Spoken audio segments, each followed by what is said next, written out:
Lord Dump.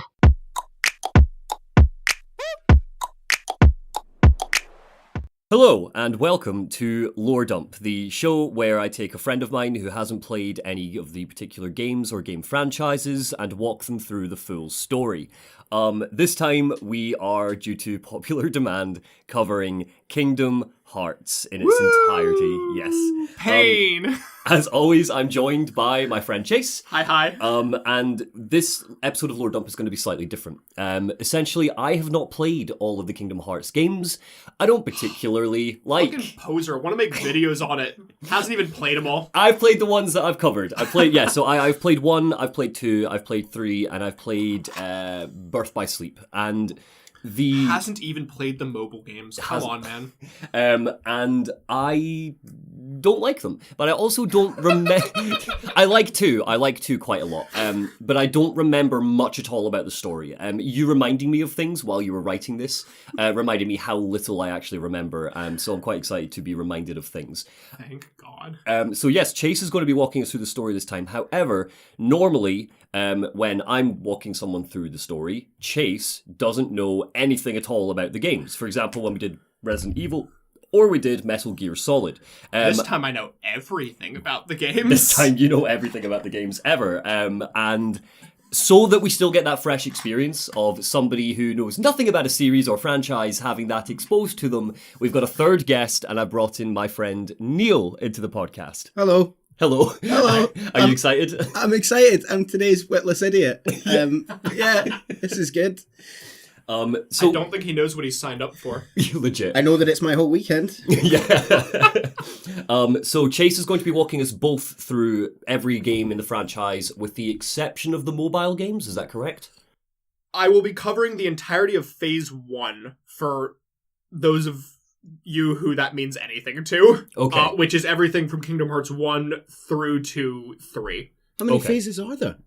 2 currently. We're mid Phase 2 at current. Exciting times. Yeah. So we're going to be doing that. Neil, what do you know about Kingdom Hearts? Monty, I know very little about Kingdom Hearts. I know there are Keyblades. Oh. I know hearts. Cool. I know darkness. Cool. I think it's Final Fantasy stuff, maybe.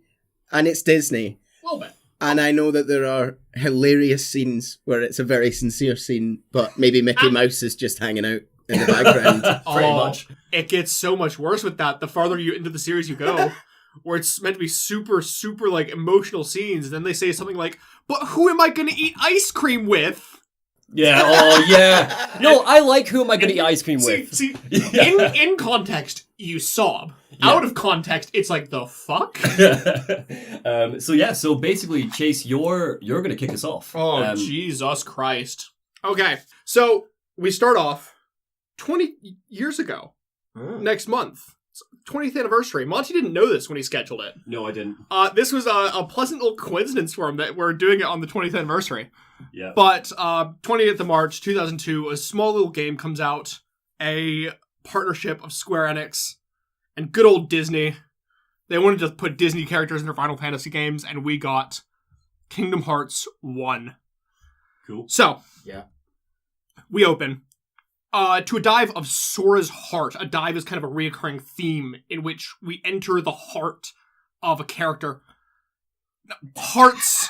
I'm going to very early explain hearts because they are the core of this entire franchise. It is called Kingdom Hearts after all. Yeah. Hearts are kind of a tangible thing in this universe. They are as they are in our universe, to be honest. You're right. But they're kind of like your soul, but also your emotional and memory soul as well. And they comprise everything you are as a person. Your body is not a thing. It is a container for your heart, and every... Is your heart in your heart? That was going to be my question. Is your heart your heart? Does Sora have an organ heart? Yes, and the organ is shaped like a pink gemstone. Oh. How does that affect the other internal organs? We don't question it. They all run on magic. Hearts in this universe pump magic through the rest of the veins. Right. But in this world, hearts are represented either in one of two ways. One is, like I said, a crystal heart that we tend to see floating about, or maybe just a ball of light. And the other is, as we see in the start, a stained glass platform. So you're asked a number of questions. This is Monty's favorite opening. It might be one of the worst openings in video games of all time. I stand by that. Whilst I don't... wrong. Whilst I do agree from like a gameplay standpoint that it's very dated, it's also one of the single most iconic openings in video game history. Yeah. But you answer a bunch of questions about who you want to be, before ultimately a massive black humanoid creature called a dark side appears, which you fight and kill, falling into sleep and then waking up. So our character is Sora. This is our happy boy right here on the left. And he awakens on a beach. Very happy, like disturbingly happy. Yeah. He's too happy for his own good, to be honest. It's a bit unsafe for him. From what it sounds like he might be going through. I mean, it seems a little forced. Somehow he maintains the happy, but it's up and down. So he's a roller coaster. But he wakes up on the beach where we meet his two best friends, Kairi, the white bread love interest, and Riku, the first of many edgy boys. So they want to leave their island. They see it kind of as there's worlds out there they want to adventure. And this island is called the Destiny Island. It's beautiful. It's also probably the single most reoccurring locale in this series, so keep in mind. So meanwhile, we get a cutaway to our fantastic lads, Donald Duck and Goofy. In this world, Donald Duck is the chief wizard of Disney Castle, while Goofy is the head of the guard. And they serve... Why's Donald got a higher position of authority? Would you trust Goofy? Yes. Goofy has a gigabrain. Yeah, he does. Yeah. He's a giga Chad. So I don't want to derail us too quickly. That's fine. Apologies. Is this the same Donald and Goofy that we see on our screens on Saturday morning TV? Of course it is. So they're also doing this in their spare time? Yes. See, in this world, is the Goofy movie canon in this universe? You know, man. Is Goofy a dad? Goofy fucks. Goofy fucks. I can't. I hate this series. But, yeah, so they serve the king of Disney Castle, of course, King Mickey Mouse. Of course. So Donald is doing his, usual wizard duties. He goes to the king's chamber, but the king's gone. And he's left a letter. Oh, no. Mickey's gone. Oh, yes, King Mickey. He's gone. And Donald frantically goes to meet up with Goofy, where they learn that fucking rat has seen that trouble is a brewing. Stars are going out in the sky. And I know, it's not great. Oh, no. And he's gone off to investigate what's going on. Okay. And he tells these two, you gotta go find the key. Go to this place called Traverstown, and Leon is there. He'll help you. Keyblade or the key? He just says a key. Okay, so we don't know what that is He doesn't yet. say anything about Do a key. these two know what it is? No, I don't think so. Okay. Questionable, honestly, because, minor spoiler, as we'll learn later, Mickey himself has a Keyblade. So you'd think that he'd potentially be waving around the castle, but we also see several times where, from the past, we'll again get that later, where they have no clue that, the Keyblade's Just a generally unhelpful start from Mickey. I know, Mickey, he just kind of sends them off. So back on Disney Island, you're going to build a raft with your pals. You run around gathering mushrooms, Mushrooms for your raft. Fish, wood. Oh, it's your food. I see. That because makes sense. Of course, for your so they do need to eat. For your however many day journey across the ocean, you bring I think 3 mushrooms, a single canteen of water, and 2 fish. And this is a gameplay mechanic as well. Oh well, no. Oh, right, okay. No. Are there adults on the island? I've always wondered this. Does Sora have parents? Yes, because as we'll get to in a minute, they go home after they finish the raft, right? And there's an ongoing meme that Sora's mom calls him downstairs for dinner. Oh, I don't remember that at all. Well, I'll get that 1 second. So this is sort of a Pokemon thing where you've got children of a wildly inappropriate age just being sent out. Yeah. Well, the parents. We'll get there. Their parents didn't send them, right. but okay. We're jumping ahead. Cool. But so this cloaked dude kind of shows up on the island for some reason, and he stood in this cave. where Sora has a lot of memories, right in front of a wooden door. And he looks at Sora and he kind of says, "This world has been connected," and then just disappears. And Sora's like, cool, bro, and yeets out of that cave. You do more shit. You race Riku to a raft. And you two are fighting over sharing a Paopu fruit with Kairi. These Paopu fruits are another reoccurring theme in the series.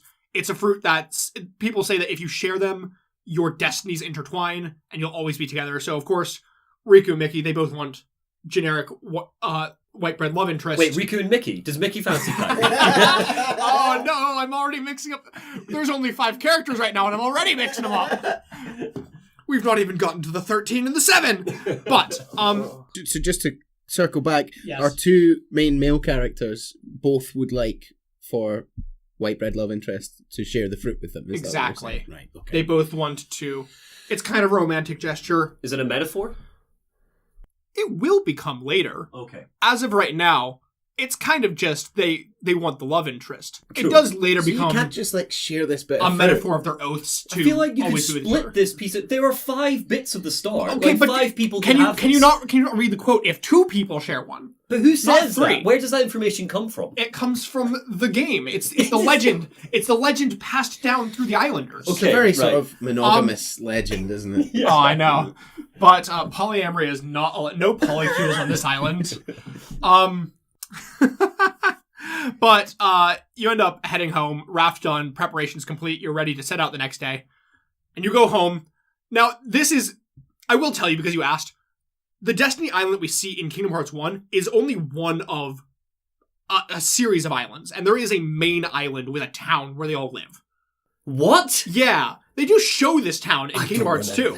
What? They show the town in Kingdom Hearts 2. Weirdly, they did kind of retcon it into existence, because in Kingdom Hearts 1, you look out at the water and it's just nothing. Yeah. Whereas in Kingdom Hearts 2, when you see it, the Destiny Island itself is literally like maybe a 5-minute swim off the main island. You should absolutely be able to see it from the shore of Destiny Island, and you never see it in any other game. So where do they want to go on their raft if they could just swim to the next island? They want to go away from Away the from islands. the islands, The islands Monty. are a prison, Monty. But where do they want to go? To other worlds. Through a raft? Well, for some reason, they've gotten into their heads that there's other worlds out there. You're doing my job. Sorry, You've I played don't know these. this. Yeah, no. So they've somehow, especially Riku, has gotten into his head that there's other worlds out there, and they want to set out and find these other worlds, go on a great adventure. But in the middle of the night, Sora's woken by a huge storm.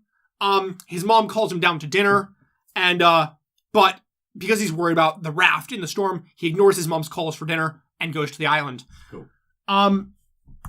Huge storm. When he arrives, he finds the island overrun by these violent black creatures. And he tries to fight them off kind of with a stick, but nothing's really happening.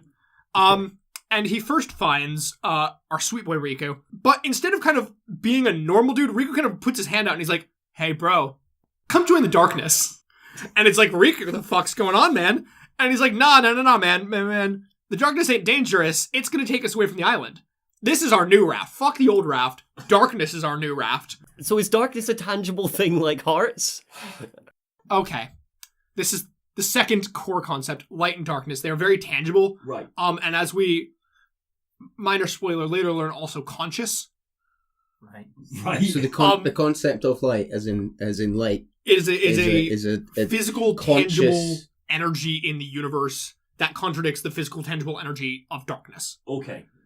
And your heart can be aligned kind of with either light or darkness by becoming filled with that energy. Right. Okay, so it's kind of the Force. Kinda, yeah. Cool. Except with more black goo for darkness and more shiny white light for light. Fair. But, yeah, so Riku kind of just gets engulfed by a darkness and yeets away. Riku's gone.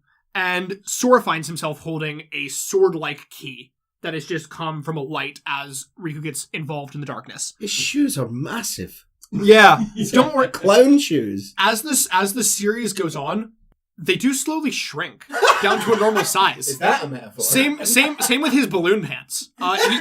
His clothes become more and more... Square has such a thing for putting, like, fashion show level clothing in their games. I know that it's like anime design. What is that belt doing? It's just You're fashion. wearing a like jumpsuit. My favorite thing is how he already had a like Kingdom Hearts crown necklace and belt chain before he the key. He was prepared. It was his destiny. Poor Riku. You always think the characters in this situation, why did you think this was a good idea? Yeah. Come and join the engulfing darkness. It tells me it's a good idea. Oh man, we are not even one page in. Keep going.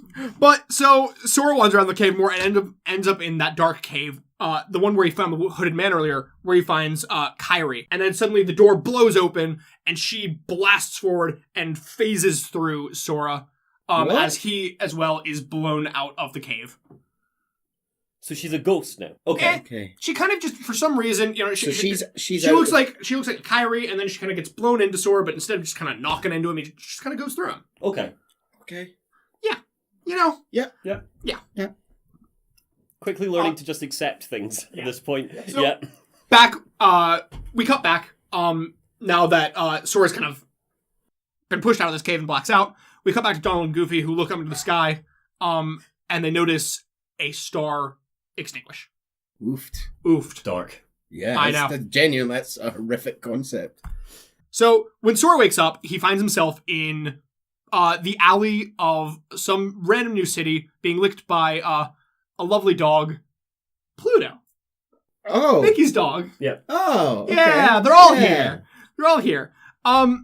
So he doesn't know where he is, but he kind of goes, "This ain't Destiny Islands. Oh shit. The raft worked. We made it to another." Why would he think that's what's happened? Does he not remember Riku being engulfed by darkness? Yeah. I mean, then They didn't get on the raft. He blacked out, so maybe the new raft, you know, maybe darkness rafted him over. Right. So as he's running around town, he bumps into Leon from Final Fantasy VIII and Yuffie from Final Fantasy VII.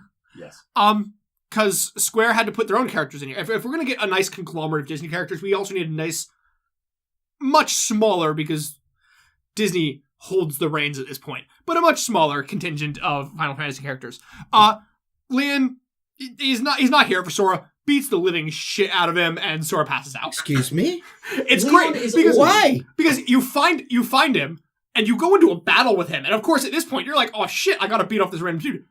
But it's one of those stupid video game fights that you're meant to lose because Leon beats the shit out of you. Why was What either sort of their of- instinct to start fighting each other? Did Sora have a stick? What's he hitting him with? He has his Keyblade at this Keyblade. point. Oh, he gets his Keyblade. Yeah, he has got his his Keyblade. I'm Yeah. not. Which Leon sees the Keyblade and he's like, oh fuck, and beats the shit out of Sora. Just for context, I'm not a Final Fantasy guy, and I know quite a little about it. I know the characters generally from the sort of major games.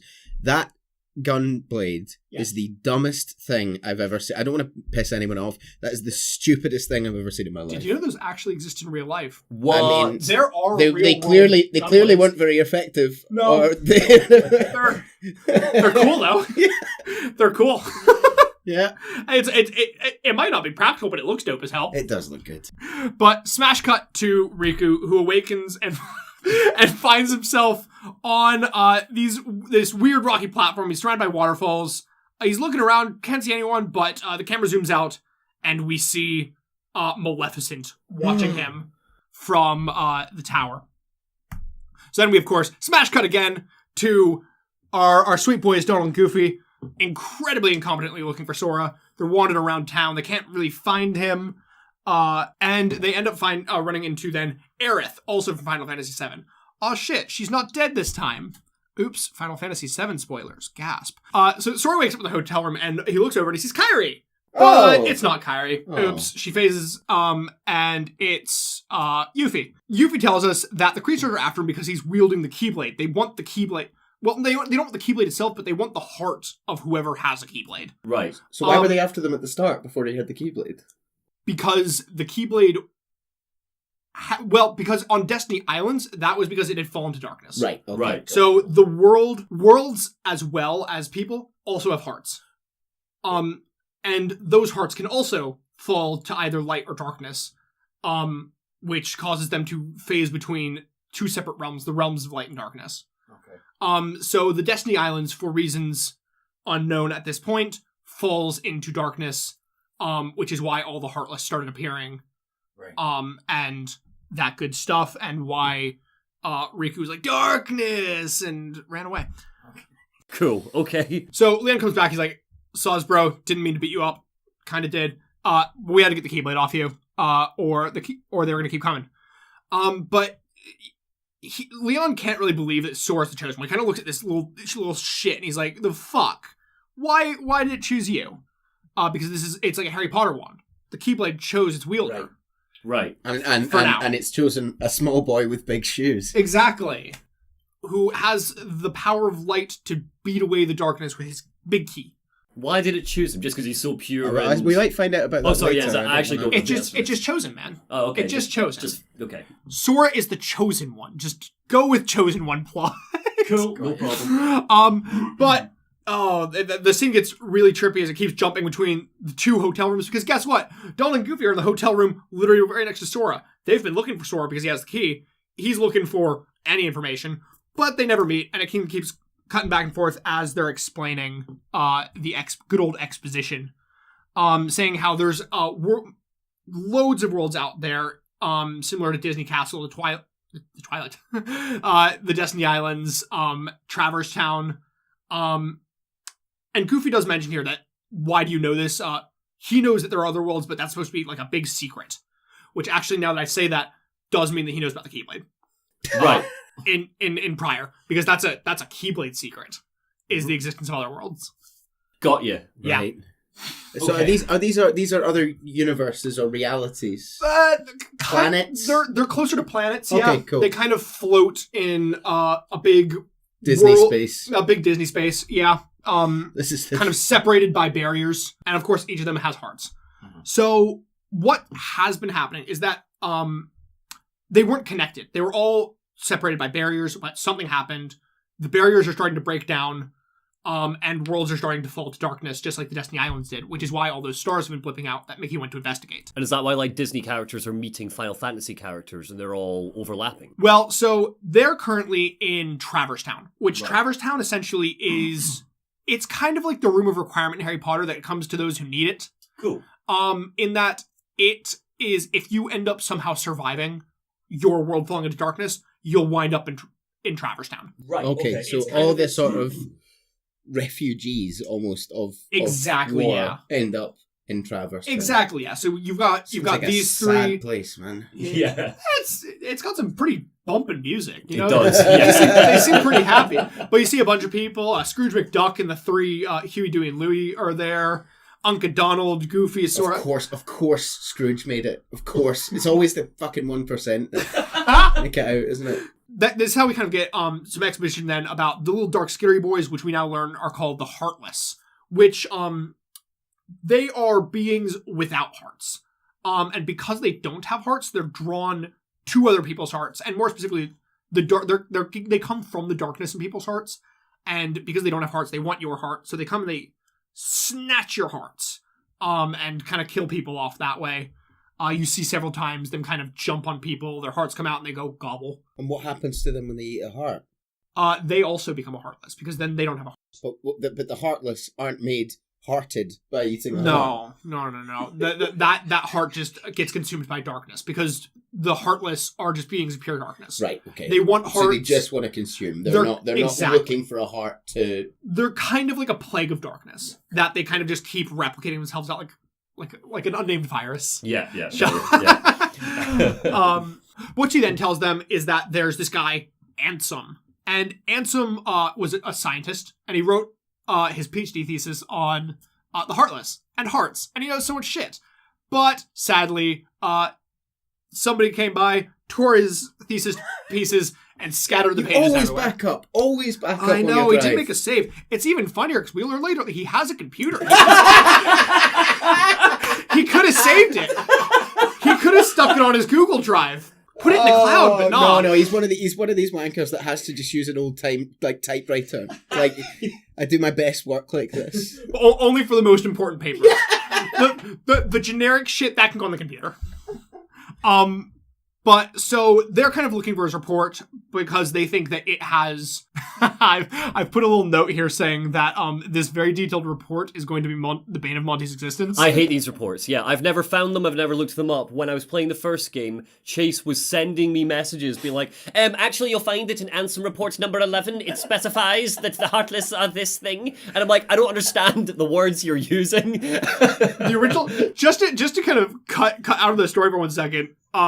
On a background of Lord Dump history, kind of the reason that we're doing Lord Dump in the first place is because one day, like 3 years ago, Monty messages me out of nowhere and he goes, "Hi Chase, I've bought this he bought the 1.5 plus 2.5 collector's pack." He's like, "I bought these. I want to play 3 when it comes out. Sounds dope. And I've heard that there might be a couple other games. I know you've played these games. Can you give me some information?" I went, "Oh no. Oh, what rabbit hole have you just opened?" So, somewhere a butterfly flaps its wings, and 3 years later, Neil is giving up a weekend. Exactly. Because I lore dumped for the next 4 months to him as he played through these games, requiring him to give me daily updates on his progress through them, ultimately leading up to me coming over to watch him complete Kingdom Hearts 3. It was a joyous occasion. And be like, "Chase, I don't understand what's happening. Why is this happening?" And you have to go, "There's a movie you need to watch, and there's this." And I was like, "I'm not." Don't worry, we'll cover the movie. We'll cover the movie. Don't worry. But at that point, he swore he was never going to touch Kingdom Hearts again. So why we're sitting here now is beyond me. But you know. So kind of coming back, Leon tells us that the Heartless have this great fear of the Keyblade, and they want rid of it. And to get rid of it, they're trying to get rid of its wielder. Sora's all bummed. He's like, "I didn't choose this, but fuck you. Keyblades chose you."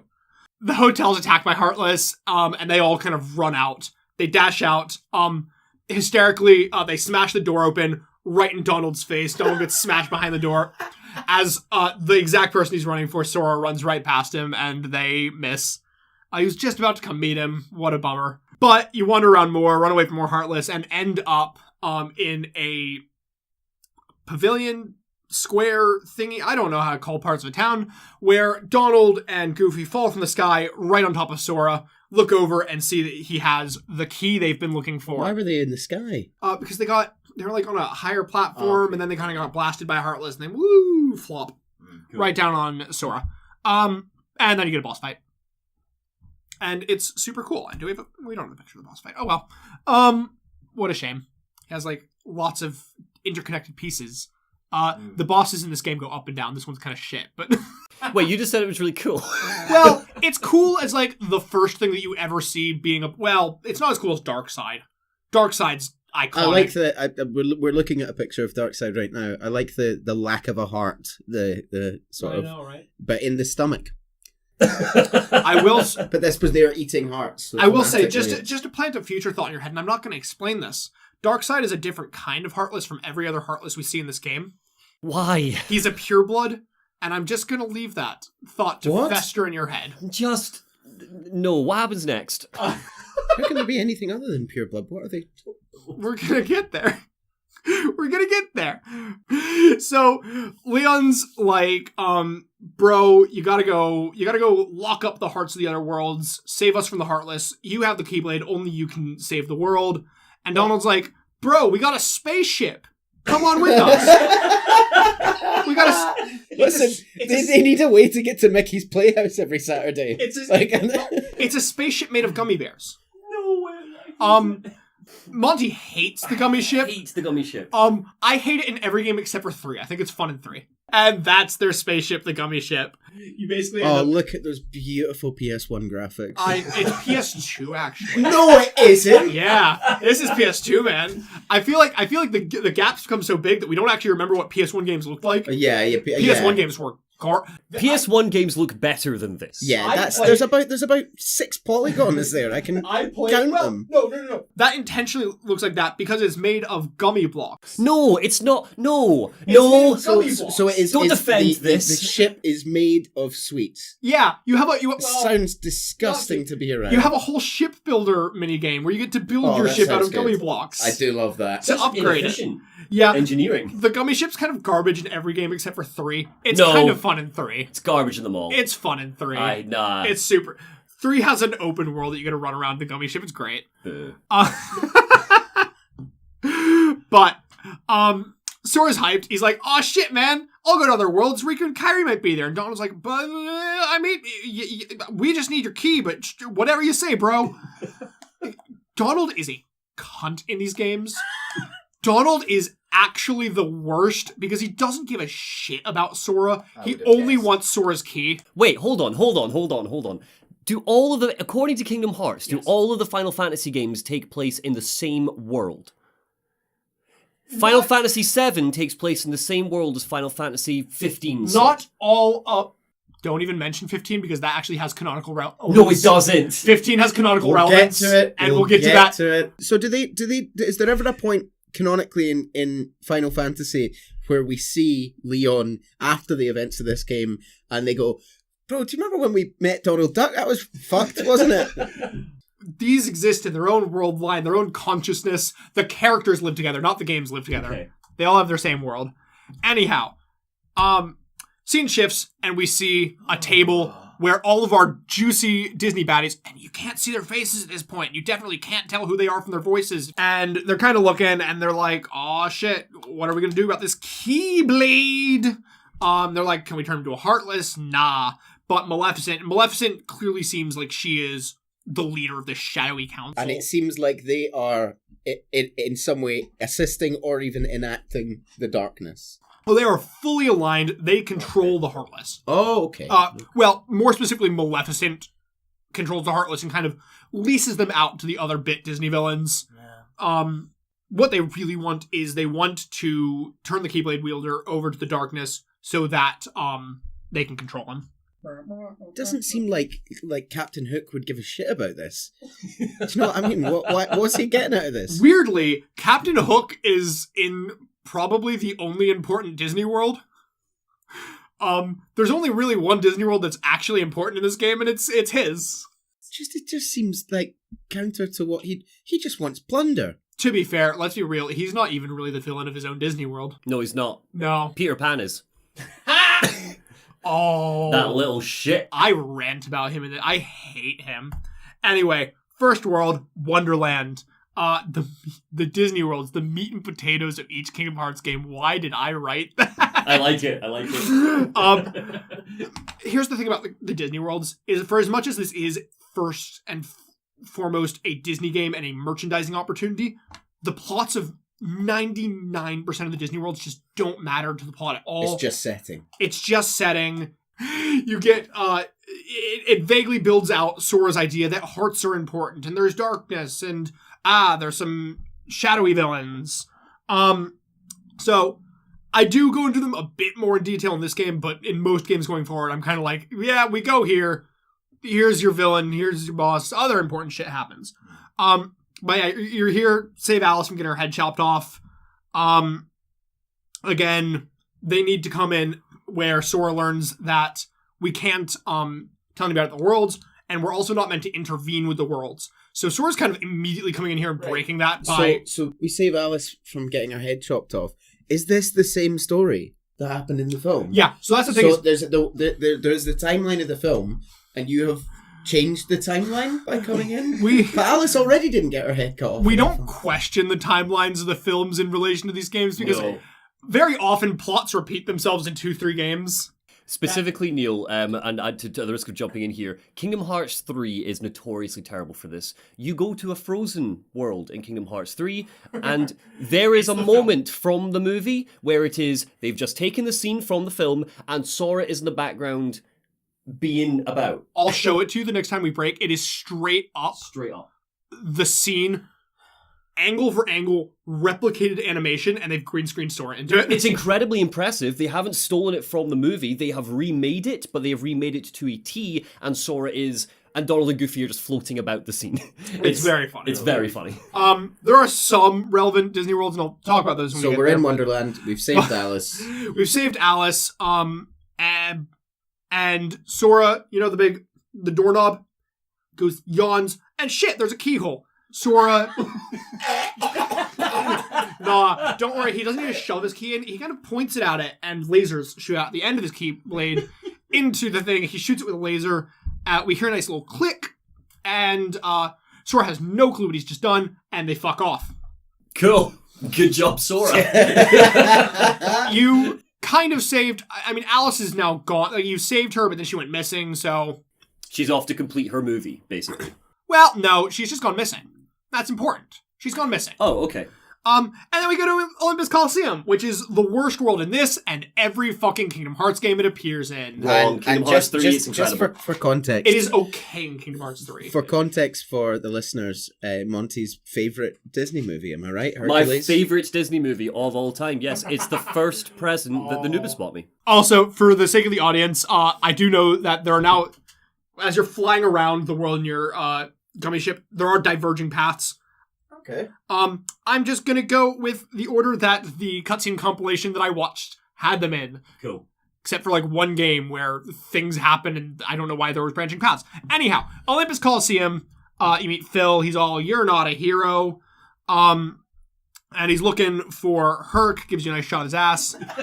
I would never, as a child, have imagined quite how much of Danny DeVito's ass I would have seen as I gotten older. But he's running a Coliseum, but it's for heroes only. Fuck off, Sora. It's like a guy doing a Danny DeVito impersonation as well, isn't it? It's I not think Danny so. DeVito. I don't think it is actually Danny DeVito in this one. I think they bring back the voice actors from a lot of the Disney movies to replicate themselves again, but not Danny DeVito. So it's some guy going, "Hey kid, I'm Danny DeVito." And you're like, "No, you're They not." get Joe Pesci into it. Sora's all, "Oh shit, man! I wanted to go compete in that Coliseum," and luckily he walks outside and he sees Hades, and Hades like, "Well, get lucky you. Here's a participant's pass." Good guy, Hades. And Sora walks back and he's like, "Nah, bro, I am a hero. Look at my past." And Phil's like, "Well, I guess." As a matter of fact, why does Hades want this to happen? He's Oh, we'll Lord get of the Underworld. Yeah. He needs dead people coming in. If there are no more dead people because they're all being turned into... Well, there is a very explicit difference between death and becoming a Heartless. You do not die when you become a Heartless. Well, that's what I'm saying. If there's no one who dies because they all get turned into Heartless instead, how's he got new people coming in? Exactly. His business is being ruined. So why is he working with the baddies then? He has his own motivations. Okay, all right. His motivations, of course, being that he fucking hates Hercules. He wants Hercules dead. And he's actually hired Cloud from Final Fantasy VII. No, he hasn't. He's hired Cloud. How did he do that? Oh, bro. He's hired Cloud from Final Fantasy VII, who he's like, so he hired him to kill Hercules, but he's also like, "Oh shit, Sora's here. I guess that was also a thing I was meant to do. Go kill Sora too." Yeah. Is Cloud just in the business at this point of being hired to... He is a mercenary. Yeah, but like, in game. Generally, I don't remember just killing any contract that comes his way. Like, No, but, He Hades... just kill shitter employees pretty easily. He does, yeah. Pretty happily. Okay, right. But, of course, you can, you don't kill, you defeat Cloud, and Hades is like, "God damn it," and sends in Cerberus. Herc finally appears, saves you from all that. You kill Cerberus, and Phil dubs you Junior Heroes. Your junior heroes. Your Junior Heroes. Seems a bit condescending, Yeah. given what's just happened. Well, I mean, yeah. Phil is condescending. Phil is just a dick. Yeah. And then, of course, right under this block that Phil was standing on, Phil has finally moved this block. He's been trying to move this block this whole game. And there's the keyhole. Wow, it was in there the whole time. With the image I'm looking at right now of Phil, I don't want to think about the keyhole. But, as you're leaving as well, just a little fun note. Cloud's like, "I'm looking for somebody. I tried to use darkness, but it backfired. And now there's a darkness version of me, and it's Sephiroth." Because for some reason in Kingdom Hearts canon, Sephiroth is the dark side of Cloud. Is that canon in the Final Fantasy games? No, not at all. So these Also, aren't Cloud's personality in the Kingdom Hearts games is significantly edgier than actual Cloud in the games. He's not likable in the Kingdom Hearts So games. these No, aren't he's kind of a dick. So these aren't the same people. They kind of are, but like, don't honestly. I think you can back me up on this. For now, don't think about Final Fantasy. It's so unimportant. It's as important as the Disney stuff. Really, Final Fantasy doesn't, outside of thinking that the Kingdom Hearts original characters are considerably more like Final Fantasy characters than Disney characters, Final Fantasy is not relevant until, like, almost Phase 2. Right. Cool. At that point, Final Fantasy becomes stupidly relevant, but we'll get there. But Sephiroth, he's never an explicit part, but he is a challenge boss. He is an absolute cunt to beat. He's the hardest boss in this game. He's the hardest boss in the next game. I forget if he shows up in 3, but if he does, he's probably the hardest fucking boss in that one, He's too. optional, though, right? He is optional. Yeah. Basically, you can come back and you can do, like, the Coliseum has, like, rounds. You can come, like, do rounds of the Coliseum, and at the very top of the pinnacle, you fight Sephiroth. Cool. And he's so hard. But as you leave, you see a nice shot of Maleficent and Hades, kind of giving the impression that Maleficent's controlling a lot more than just, like, the Shadow Castle. She might be kind of weaseling her fingers in other worlds. Does Maleficent seem pissed with Hades? No, not really. I mean, she kind of thinks he's incompetent, but I mean, he's kind of there mumbling the whole time. He's like, I gotta beat her. And it's like, clearly he didn't really care about Maleficent's plan. He was just using her Heartless because they were I don't know why you thought Iron Cloud would do anything. You know? Well, because Cloud has a big sword. Yeah, it's not going to beat Hercules, is it? A little boy just beat up Cloud, and then Hercules had to save the little boy. Well, the big boy had a key and the power of hearts. For all of the reasons why I hate Kingdom Hearts, I think the number one at the very top of my list is not the gummy ship. It's the fact that they nerf Cloud. They make him such a wet wash. Oh, God, yeah, you're not wrong. You're not wrong. Anyway, next up, we're in Deep Jungle. I wrote so much more than is actually relevant to say here, because almost nothing happens important here. It's the Tarzan movie. You wander around, you find Tarzan, you fight a jaguar. Let me see if there's literally anything important in here. And Tarzan's kind of done for helping you.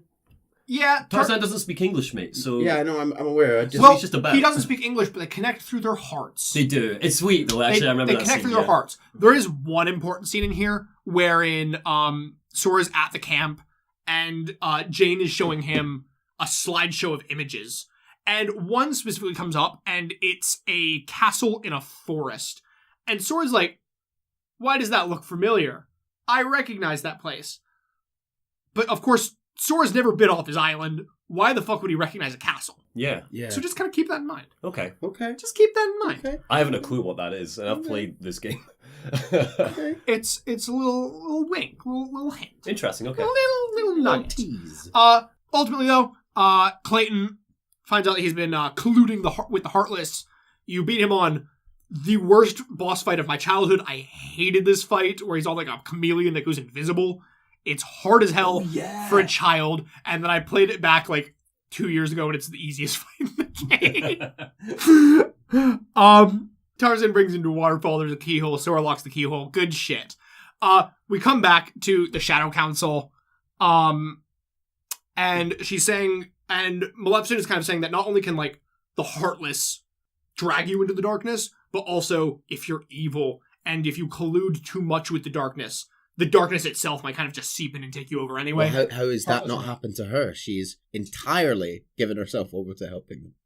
So she walks the finest of lines with the darkness in that she can control it. Right. And is on the fucking teetering point. So she's an exception because she's very powerful in magic. Essentially, yeah. Okay. Cool. She is it just seems like possibly the most powerful magic user in the series. Maybe second to either Merlin or the Fairy Godmother. Right.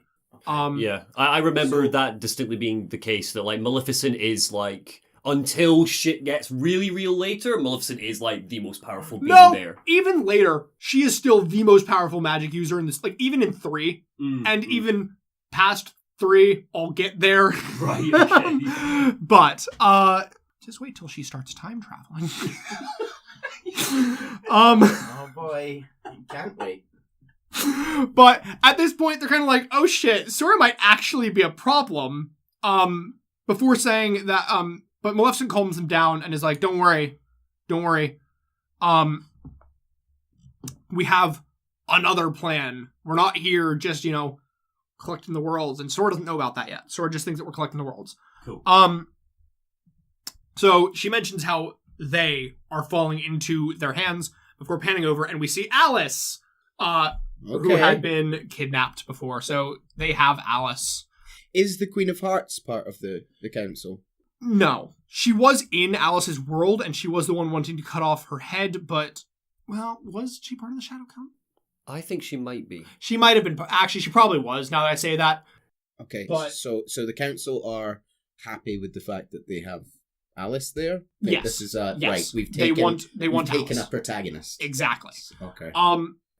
But see, now that I say that she also didn't know what the Heartless were when they showed up in Wonderland, so maybe she wasn't. I mean, I would also say that... I don't remember, and I've consumed way too much Kingdom Hearts over the past 3 days to remember minute details like That's that. fine, yeah. And also, remember your name. I would argue that the Queen of Hearts is currently the least important character.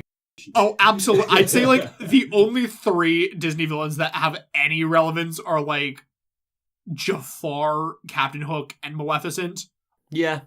Probably. Hades, because he keeps coming back, but yeah. Hades keeps coming back, but he never cares about the main plot. He only ever cares about killing Hercules in, like, every game he appears in. But we come back to Traverse Town, where Leon's training in his sewer cave. Yeah, sure, fine, yeah, keep going. Sora kind of mentions that this whole time, it's not been him locking the keyholes. I forgot to mention this, but the Keyblade's kind of got a will of its own, and it's kind of been, like, dragging his hand and locking them itself when it got near to them. It sounds horrifying to go through. So Sora's like, yeah, that's been happening. I don't know what's really been going on. And Leon kind of explains the whole thing about how every world... how I said every world has a heart. Every world also has a keyhole, like this one behind this boss, that leads to that heart. So essentially, for some reason, these keyholes are unlocked, and that's letting the Heartless creep in, so that they can get to the heart itself, gobble up the heart, and cast the world into darkness. Right. So what Sora's going is he's wandering around locking up these keyholes, so the world is safe, and even if there's Heartless running about, the Heartless can't put the world into darkness because they can't get to the heart. Okay. Serious question then, right? So, not me being an agent of chaos here, legitimate question. Destiny Islands had a keyhole, presumably. It did. We don't see where that keyhole is or where that lives by this point in the game, is that correct?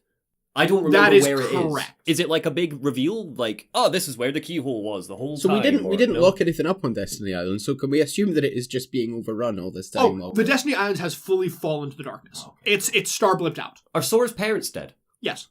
Wow.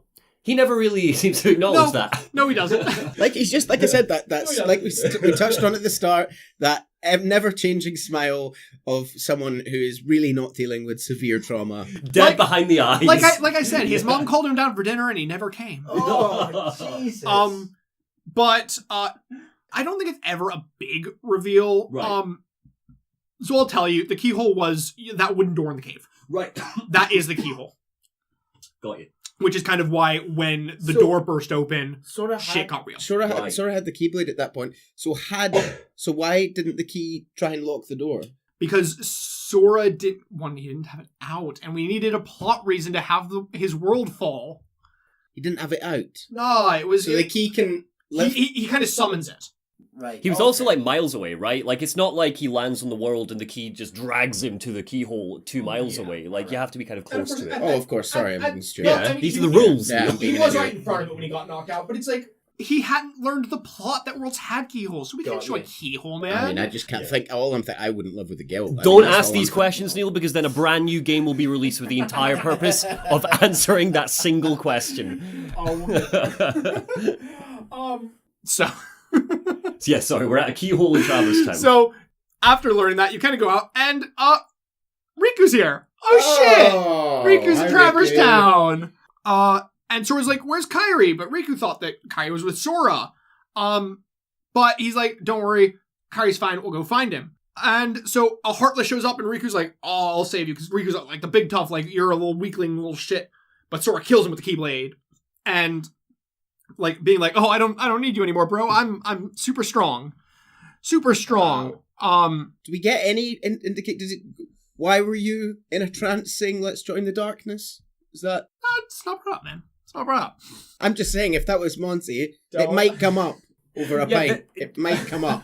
You have like it's difficult in just a couple of sentences, but you have an hour on Destiny Islands at the start, which establishes quite firmly best friends for life. Yeah. But there is a rivalry between them consistently. I'm fine with the rivalry. I might have mentioned that you had fallen into a trance brought on by some I mean, Riku's kind of just a dick Dimensional. right now. That's all he's doing. Yeah. Well, I mean, he's kind of sound here at least. Yeah. He's kind of sound in this scene, and he kind of grabs the Keyblade.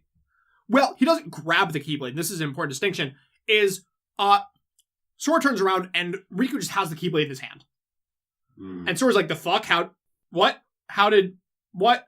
And he's like, and Riku clearly knows what a Keyblade is, holding it for some reason, and he's like, "This is the Keyblade."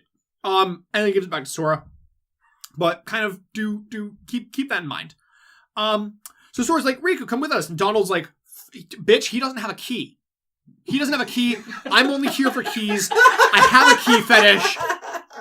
Our spaceship is cramped enough. This is when get Riku out of here. This is when you see the Scrooge influence coming in, because the apple never falls far from the tree.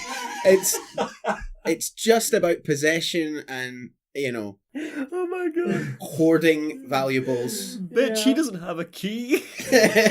But they're arguing, and when Sora turns around, Riku's gone. Cool.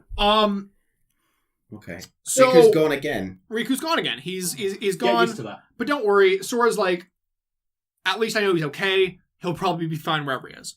So He's a pain in the ass is what he is. Yeah. later, Aerith kind of gives the exposition that it was because of Maleficent that they lost their world, that one that Ansem ruled over, Right. that they all came from. So it's Maleficent's fault. So is Ansem dead? I might have missed that.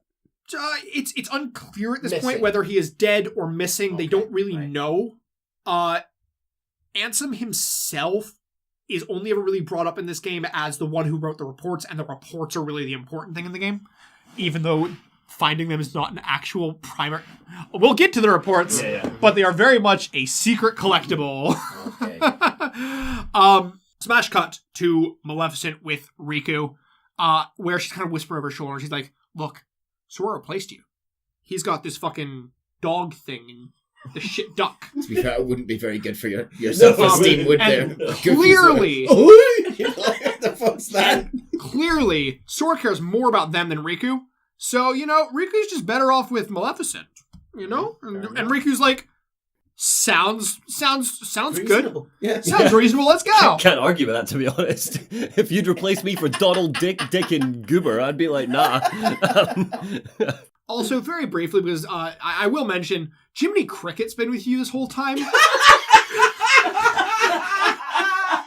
But he's so... I think it was worth mentioning. He's so non-relevant that... Because basically... The whole point of Jiminy being here is Jiminy works for the king as, like, a scribe. No, he doesn't. He does. What do you mean? His writing would be so small. He works for the king as, like, a scribe, and basically he... Just imagine running across a page with a went normal-sized pencil trying to draw. So he went with Donald and Goofy to document the journey, and he's, like, your save journal, and he's your glossary, and he's all your records of the monsters you fought. Basically, he's there to give you plot reason to have a glossary and records of all the monsters. I quite appreciate that. I think that's That's actually quite clever. kind of neat. It's cool. It's cool to have him. Yeah. Occasionally, he says a line. He's vaguely relevant and coded, but Cool. 99% of the time, all that matters is Jiminy's in your pocket. Cool. He's not even, like, on your shoulder and chatting. He's literally, like, you don't see him. He's in your pocket or some shit. Right. Writing away in his journal. So, next up, we head to Agrabah. Ah, lovely. But when we enter, Jafar and Maleficent are mid-scene saying that the Heartless are searching for the world's keyhole. So Jafar's actually kind of, like, in on this plan this time, unlike the previous villains. And, that they are also looking for Jasmine, but they can't find Jasmine. So, of course, they're continuing their spree of kidnapping poor, innocent Disney princesses. What cunts. Yeah, cunts. So, Hey, Jafar, you while they're looking for Jasmine, Jafar doesn't actually know why, and he kind of asks Maleficent about this. Maleficent's just like, and she's like, it doesn't even matter if you find her, because once we get the keyhole, she's going to be ours anyway. We need the 7 Princesses of Heart to open the final door. There are 7 Princesses of Heart, of course, there to be merchandising opportunities, and Maleficent needs them all to open the final door. A Whole New World has a totally different perspective on it now. that we are universe hopping? Not universe. It's very important that we Sorry. clarify. It is important that we clarify these are not universes because That might come into it in a different way. they are later. worlds. I can show you Traverse Town. No, he can only show him this world. Oh, sorry. There's yes. barriers, man. He doesn't have a gummy ship. He doesn't have a gummy magic carpet. Idiot. Sorry. Come on, man. So, at some point, once Jafar gets the lamp, he commands his first wish in this version of Agrabah is to have Genie show him the keyhole. Cosmic power, who needs it? Give me a keyhole. Cool. Can you wish Genie to get rid of the darkness? No, because Jafar likes the darkness. Oh, it's Jafar. All right, Yeah. but do we never interact with the Genie then? Oh, sorry, who's asking the Genie for the wish? Jafar. Jafar's got the lamp. Yeah, Cool, Jafar at this point has the lamp, and he's like, show me the keyhole. And whilst that's happening, he's also like, yo, Maleficent, Sora's kind of a pain in the ass. Should we tell Riku what's going on so that he can deal with Sora? And she's like, oh, and fades into darkness. Right. right as We've all tried our best to leave an awkward conversation, haven't we?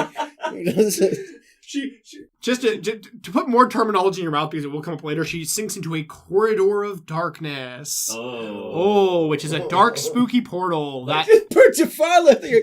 All right, dick. Just got the keyhole for you, all right. The next wish will be for a bit of manners from your part.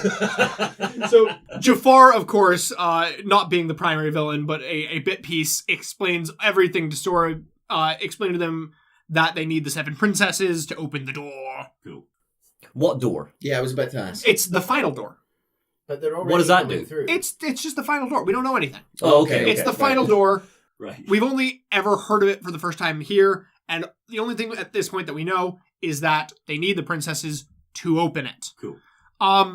So Jafar, of course, wishes again, protect the keyhole, and then make me a genie, and you fucking get his ass kicked.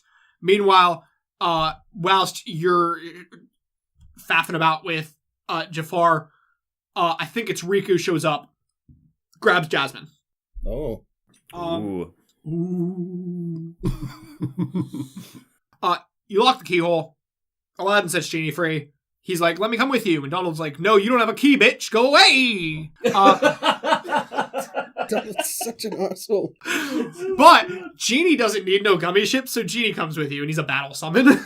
Yes. Excellent. I never use battle summons in these games, so I could not talk about them. I assume not Robin Williams, who had a very No, contentious no. relationship with Disney after that film. Sadly, it is not Robin Williams No, in it's this someone film. doing a very poor, I remember, impersonation. I think it's actually the guy who voiced Genie in the later movies. Oh. After I think In the second one. That would make sense. Will Smith. It's Will Smith. It's Will Smith. No, it's not Will Smith. Agrabah locked up. We go back to the shadowy council room. Hades is mocking Jafar. Everything's having fun. And then he's like, Riku should have stuck around, helped him beat Sora after he kidnapped Jasmine. Bluffton's like, nah, Jafar was consumed by his hatred, not let him fall into the darkness, and that's why he died. Wait, what? Oh, right, okay, yeah, I guess. Yeah, because he was consumed by his hatred. Cool. Man. Sure, it's not just because you abandoned him, Maleficent, and left him to fight Sora alone. Yeah. But Maleficent's like, oh, by the way, Riku, I got a present for you. It's Kairi. Oh. Okay. Shit. Yeah. That's but- gross. But she's like, but if you want her, you gotta keep helping me. Cool. Go help Captain Hook. Where is Kairi? What? It's a great first day at work, isn't it? Cool. Where is Kairi? She was like, here's Kairi. Is Kairi like, hello? No, so at this point she's asleep, but she's in the Shadow Right. Council room. Okay. But she's asleep in the Shadow Council room. And Riku's like, this seems a bit sus, bro. What's the catch? And Maleficent's like, nah, sweet child. You're my son. You're a son to me. I only want you to be happy. Yeah. And Riku's like, I eat, bro, but I eat. I'll help you. Why are all of these characters like white middle class rappers? I eat, bro. Because this is the way that I talk. So it's the whale from Pinocchio. Oh. Oh. Are we inside it? Well, so what happens is you're like you're flying through space in the gummy ship, and suddenly Jiminy's like, I'm getting a reading, and then Monstro is flying through space and he eats you. He eats the entire gummy ship. So he's a space whale. Apparently so. And apparently he's his own entire world, even though he came from a world called Prankster's Paradise. I thought he came from a world called Earth. Well, no. Does he not need to breathe water? Is Earth in the Kingdom Hearts verse? Don't, is it actually? Don't. Okay, Wait, because Pirates of the Caribbean. Friend, that's going to open a whole can of worms that we will get to at the end of tomorrow. Okay. That's phase 2 nonsense. My god, alright. Okay, just accept it. Space whale. Yeah, space whale, we're good. Space whale. Jiminy Cricket's getting a reading on what? His little space antenna. whale. What? Well, or excuse me, it's not Jiminy Cricket, it's Chip and Dale. I forgot to mention that they are engineers who work for Mickey building his gummy ships. So does Mickey have a fleet of Yes. gummy ships? Mickey has several gummy ships. So Mickey also controls the military assets of Disney World. Well, so Mickey, from his place as the king of Disney Castle, he kind of, because he is aware of the other worlds, he kind of looks over them in a semi-way, for reasons that we'll get to. Why is Scrooge McDuck in Traverse Town if there is a world for all of the OG Disney characters which is absolutely fine? We're not... Is he just because making money off of refugees? there are... Probably. So, Disney Castle is not the same world as Disney Town. I There is a Disney Town world, which we do see Scrooge McDuck comes from, because he gives you lifetime passes to it later. Because of... So is Mickey like, he's almost like Odin with the 9 realms? No. So he's not a king, he's a god. God Mickey. He's a sort of Well, there he's a sort of there are autocratic. gods. There are semi kind of gods in this game, so no, Mickey's not a god. Mickey's a king. Okay. It's important. Distinctions. I hate this series because it does make you need to make these stupid little nitpicky distinctions, because it's like, no, he's not this, because that actually is a thing in another part of the game. Right, okay. So Monstro. The space whale. So, as he gets eaten, Sora, unconscious, has kind of a memory back to Destiny Islands, where he and Riku are talking about a big monster and whether they could beat it. And that there's monster sounds coming from the cave. And haha, they're joking. They go look, but ultimately decide the cave's boring. And that they're gonna go do something else fun. They're gonna go meet the new girl at the mayor's house. So there is a mayor's house, which is, I think, one of the only 2 times that another island is mentioned in this entire game. Cool. That and the time later when you see Kyrie's grandma. Yeah, so the new girl is Kyrie, presumably, in this flashback. Okay. Who knows? Yes, it is. Okay. The new girl at the mayor's house, who has just arrived on the island. Gasp. So, in the belly, we find Pinocchio, Geppetto, and Pinocchio runs off, and Geppetto's like, my wooden boy! So we're inside the whale.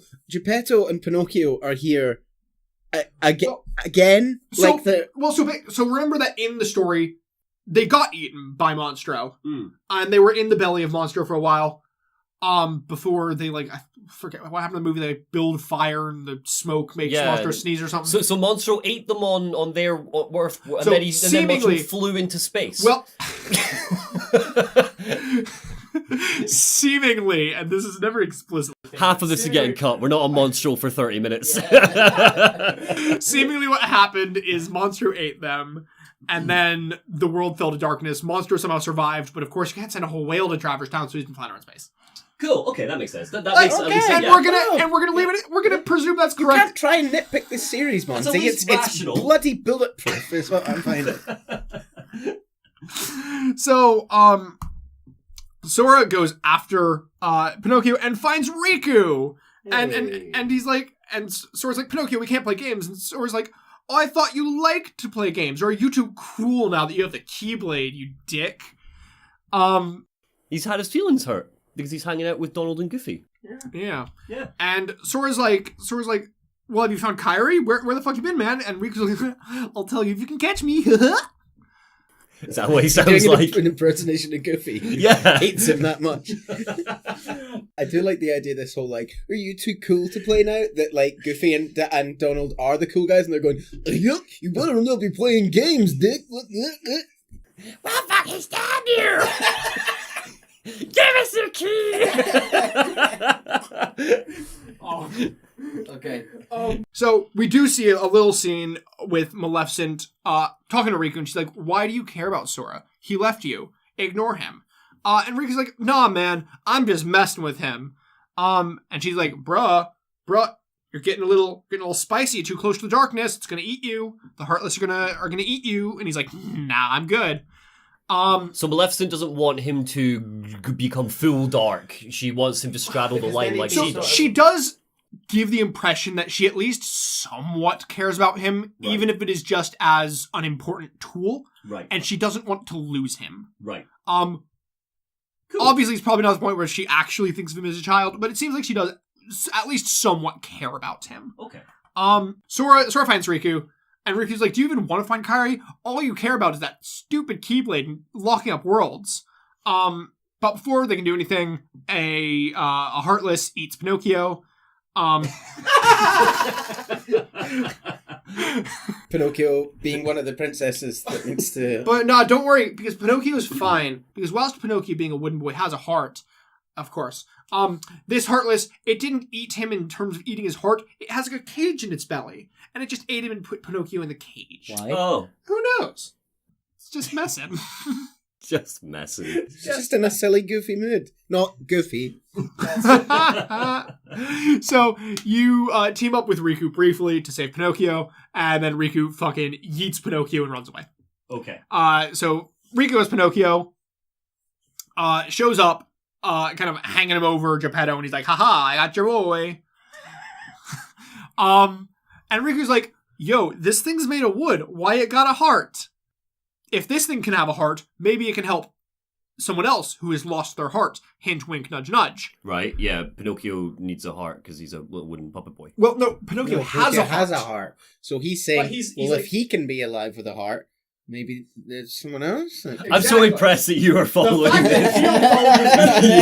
Yeah. So you chase after Riku some more. He tries to get you to join forces with him, but Sora's like, nah, fam, you kidnap people now. You don't have a conscience. You're a dick. And Riku's like, wow, hurtful. And runs away. Right. Okay. How is Riku getting about if he doesn't have a gummy ship? Is it Maleficent portals? If I remember, at this point, Riku can control the corridors of darkness. Cool. I believe at this point he has the power to create portals. So we cut to Riku now in what looks like the captain's quarters of a sailing ship. Wonder who that could be. And Kairi is unconscious on the bench in front of him. Maleficent is there, and she tells him that Kairi's heart has been taken by the Heartless. Which is odd, because she's the first person in the series who we've seen that happen to, but her body is still there. Mm. Why is she still here? Why is she still here, man? Why is she still here? So Riku's like, no, what can I do? And Maleficent's like, give me the 7 princesses. So, question. Yes. We go to Jasmine's world, yes. We go to Alice's world, who's not a princess, by the way, but that's whatever. We do not go to Snow White, Cinderella, or Aurora's worlds. So structurally, why are we wasting time in Tarzan land if we've got... Don't question it, because some exec at Disney said, these are the properties we want in your game. Right. Run with it. Why they didn't want to use the princess worlds, who the fuck knows? Probably because they are essentially the same worlds, a lot of them, aren't they? Well, yeah, like, castle, cabin in the woods. Also, because at least for Aurora, if you're going to have Maleficent be your big bad of the entire game, you can't really have a world, like, who would be the boss in that world? Unless it's the final world. And you can't have, like, a specific Disney property be the final world. It has to be an original place. It's a really good point. Yeah, no problem. Yeah, no, granted, the evil Snow White Queen and Maleficent working together would be a bit much, so I get that. Yeah, so Maleficent's like, I need that. I need these princesses so we can open the door to the heart of all worlds, which contains untold wisdom, including the way to retrieve Kairi's heart. Cool. And she's like, you're going to help me. Here, I give you the power to control the Heartless. Right, okay. What's happened to Kairi's heart? It's just gone. Oh, that's a shame. Seemingly, she probably lost it when the Destiny Islands fell to darkness. Okay, because she was right at the epicenter of it. I guess. Okay. Yeah. But she's lost her heart. Poor old Carrie. She really is a nothing character in this, isn't she? Yeah. There's no autonomy. She's no Sora Enrique's motivation, and that is... Yay! It's got to feel good. And that's all that, unfortunately, a female needs to be in an early 2000s video game. Yeah. Yikes. Anyhow. Next up, we go under the sea. And look, Sora's a mermaid now. And Donald's an octopus thing. Wait. And Goofy's... Now, I know a lot of people think Goofy is a dog, but he's actually a cow. In Yeah, real but he's a life. turtle cow. Goofy's a cow. Is he? Yeah, he's not a dog. He's a cow. Oh, I know he dated a cow, but I didn't know I'm he pretty sure was. he's a cow. Look, he's not a cow. Why is he a turtle? Why? Well, because Cows can't So- swim. No, but do like a seal or like a I don't know, like a fucking well, what a manatee. Like a big sea cow. I'm not going to question it. But Are you not more concerned why Sora's got a shark fin for an ass? Yeah, that is a sleek look. I mean, Yeah. why is he winking? It's not even the best. because Sora's a little playful boy. It's not even How the best old is he? costume to get. From here on out, every world they get a new costume, and it's great because basically, one of the things is remember how they can't tell anybody that there's multiple worlds. Yes. So seemingly, the world order, shall we call it, because legitimately I do not know what actually does this. There's far more important things in the series to fill my brain with than this. But when they go to worlds where you wouldn't be expected to be a human, their form changes to match the Right. form of that world. and half human is Well, because currently Little Mermaid. they're in the Little Mermaid world. Yeah. So them being, sea critters and mermaids, it will help them blend in this world. and so naturally the residents of that world are going to say, ah yes, a duck with an octopus arse. well, Yeah. Well, that's what maybe is. Ariel comes up and she's like, "Oh my god, new friends. Where do you come from?" And she's not even a princess of heart, so she's not even in danger. She's fine. Because how would you take her out of the water? So she can't be a princess. That's gonna be somewhere landlocked. That would make sense. Yeah. So shenanigans happen, and you end up going to. You've been telling people that you come from an ocean far away. You're not from another world, you're just from another ocean. Yeah. And you eventually end up meeting Ariel's dad, King Trident, and Goofy, while you're there, is like, "We're looking for a keyhole." And Ariel's like, "A keyhole?" And Trident's like, "There's no keyhole!" And it's like, That's suspicious as that's fuck. a tad suspicious. And he's like, "Get the fuck out my throne room!" Cool. And after they're gone, Sebastian's like, "Sire, I am an important person. Can you tell me about this keyhole?" And he's like, "It doesn't concern you." Oh. So clearly Trident knows there's a keyhole. Also it's revealed Ursula's here, but whatever. She's a baddie. Isn't this an entirely optional world in Kingdom Hearts 1? No. No? And actually, whilst it feels like it should be in Kingdom Hearts 2, it's actually technically not in Kingdom Hearts 2 either. Ariel is in her treasure cave, sulking, and Ursula comes up and she's like, "Well, guess what? Sora's from another world." Gasp. And that keyhole, it's probably in the palace. If you want to help Sora, you gotta help me sneak past Daddy. Right. Which she does because Ariel is a gullible little child. And Ursula steals the trident and smashes King Trident on the head. Why is he named after his weapon? We're not going to question it. Yes. Honestly, most of the remainder of the movie is the movie rather. Ursula turns into her giant sea witch form for like the end of the movie. You kick her ass, get the trident back. You throw the trident through her. Trident's like, "Oh no, here's the keyhole. It was in Ariel's grotto the whole time. Can you please seal it? Thank you very much."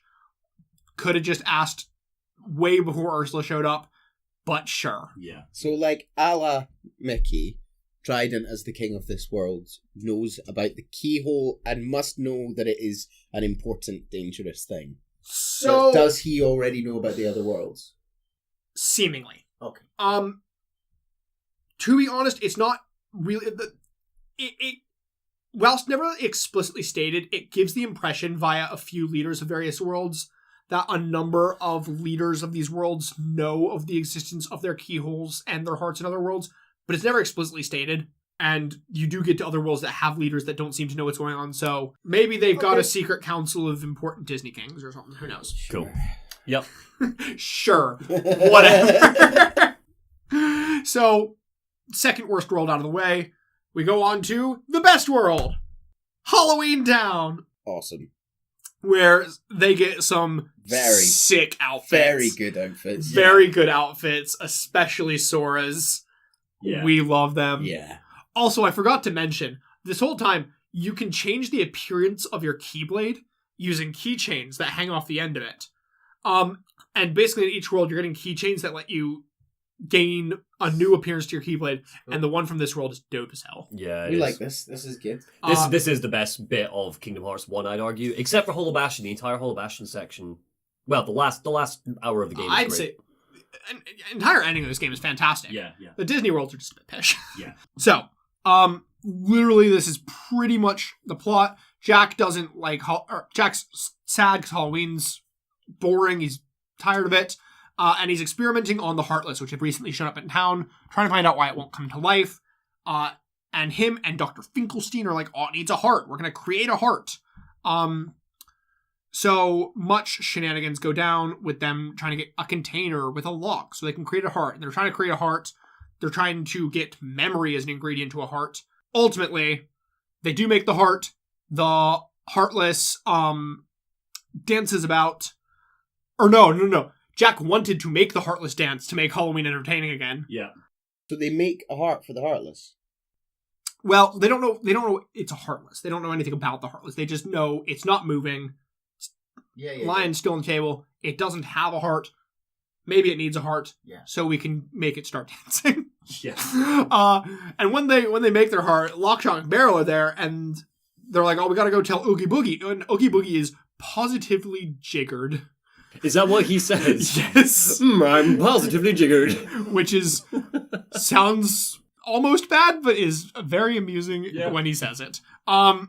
So, obviously, he's part of the Shadow Council. He knows about the Heartless. And he's like, oh, maybe we get that heart. We can control the Heartless, just like Malefica does. So, rest of it, you end up chasing Lockshot Barrel, kill Oogie. Oogie turns into a big pile of bugs, then he turns into his house, and then you kill him, and then you lock the world. Okay. Cool. Yeah, so we do the movie. You do the movie. Yeah. Well, no, you don't do the movie, because he doesn't go to Christmas Town. That's in the next game. Oh, sorry. Yeah, you're right. Spoiler! So, with that done, we finally go to the only important Disney world in the game, Neverland. Which is important because, of course, we know Riku's here. And that's the only reason it's important, because we literally never leave Hook's ship. And actually, we don't land on the ship. The ship kind of appears in space, just like Monstro does, and forces you to land on it. No. Don't question. Yeah. So Riku's there. But Hook's not like, fuck, we're in space. So Hook's not about, Riku is clearly in charge here. Yeah, okay. Poor Hook, man. Hook's around, but he's clearly had control of a ship taken by Riku. This is what I was sort of alluding to earlier. Hook seems like a man of simple pleasures and simple motivation. Yeah. Mr. Smee, this 10-year-old is not the captain. So Sora's alone. Donald and Goofy are elsewhere. They've been split up. And Riku's like, oh, why do you care where they are, bruh? Are they more important than me? More important than your old friends? Are they more important than, and he moves to the side dramatically, white bread? As always says, white bread. Kyrie's snoring in the corner. And he's like, bro, I've been working hard. I found Kyrie. The fuck have you been up to, Lockin' Worlds? That's not finding Kyrie. And he's got a point. This is right. Sora's like, well, why are you with the Heartless? They're gonna eat you. And he's like, nah, fam. I'm too strong to be controlled.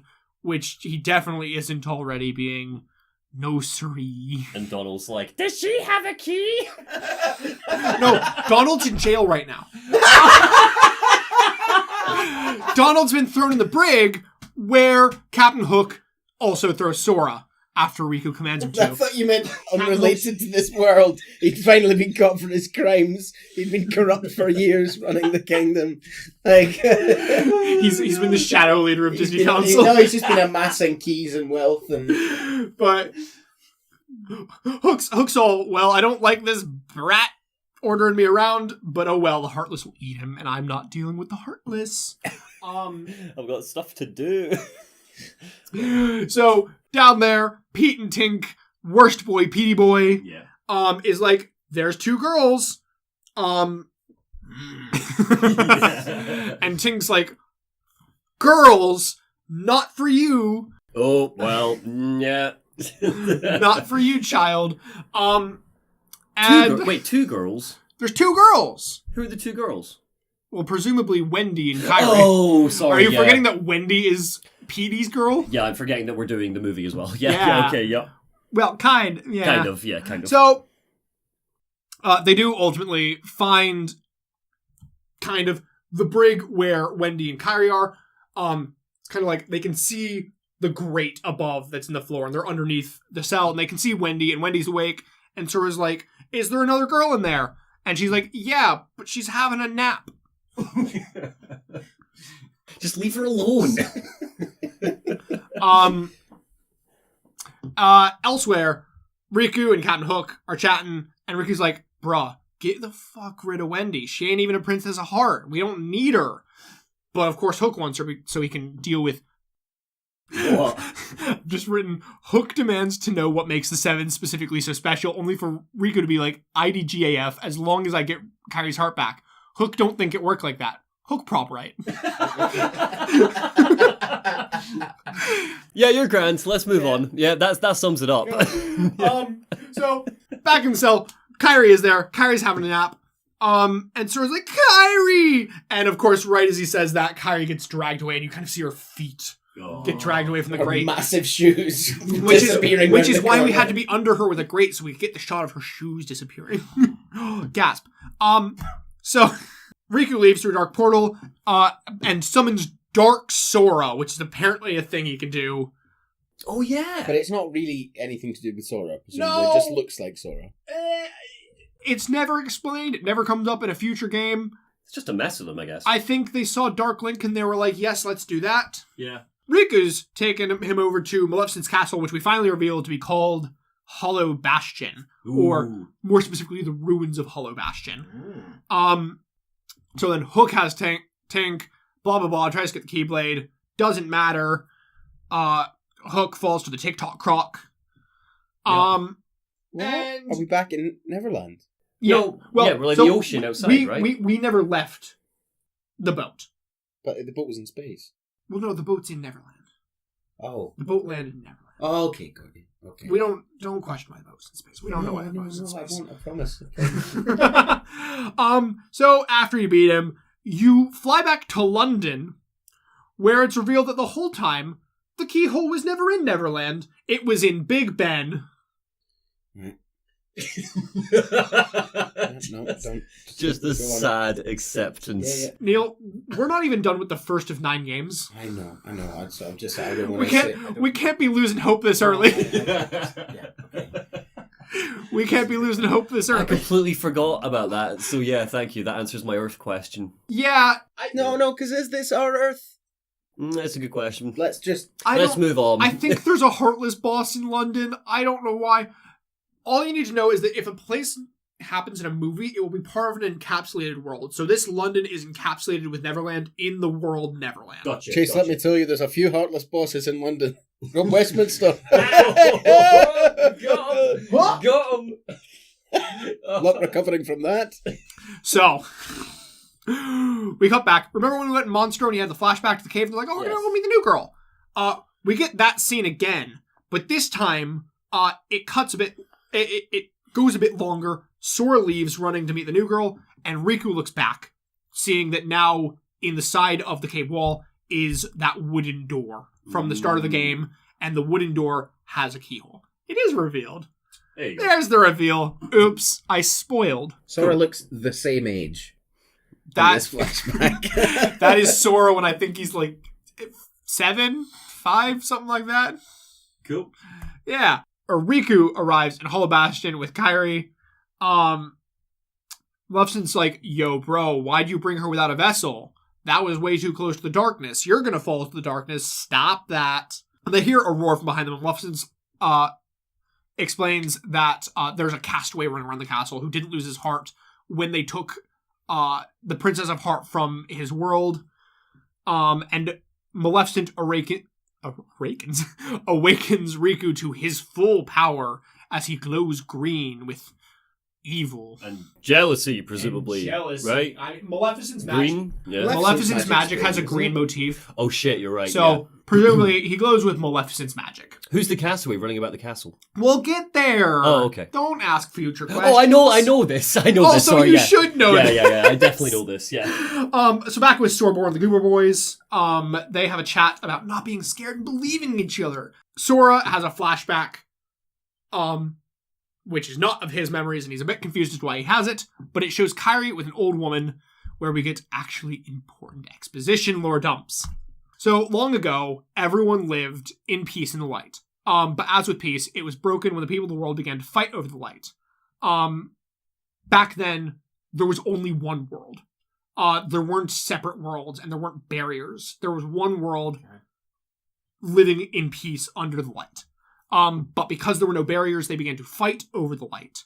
And darkness was born in their hearts, growing until it consumed almost everything. But some fragments of the light survived in the hearts of children. These children rebuilt the world using the light in their heart, using the light in their hearts into the world we live on today. But the true light lives deeper still in the darkness, hence why the worlds have become scattered and divided. Wait, no, I need a second. Yeah, Of course. I think you said light at least 2 dozen times in 2 sentences. Just leave it with me. Yep. There's a true light.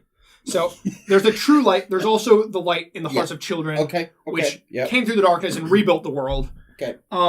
But someday, the door to this true light, it's going to open. And that light's going to come back. And we want that, right? That's a good thing. Yeah, that would be quite good. Debatable. Oh, okay. Oh, God, okay. Debatable. And who are the children? Does that matter? Just children general, because they're so young and innocent and pure. Just children. Fuck off. Okay. Don't God damn it. question it. Great, no problem. Do you remember what you were doing when you were a children? I was looking for the true light. It was in your heart the whole time. Okay. The old lady, who I will tell you is Kairi's grandmother, tells Kairi that her heart is going to shine with the power and will push the darkness away. So, Sora's launched out of the vision. He's not really sure why he's having flashbacks of Kairi's childhood. This isn't one of his memories. He doesn't really know why that's there. Oh well. Also, Sid shows up and he's like, yo, have a GPS. It'll tell you how to go to Hollow Bastion. There you go. Cool. Great. And you fly off to Hollow Bastion, where you get the coolest fucking stage. I don't know if you've played the newest Smash Bros. Specifically when after they added Sora, because this is the stage in there.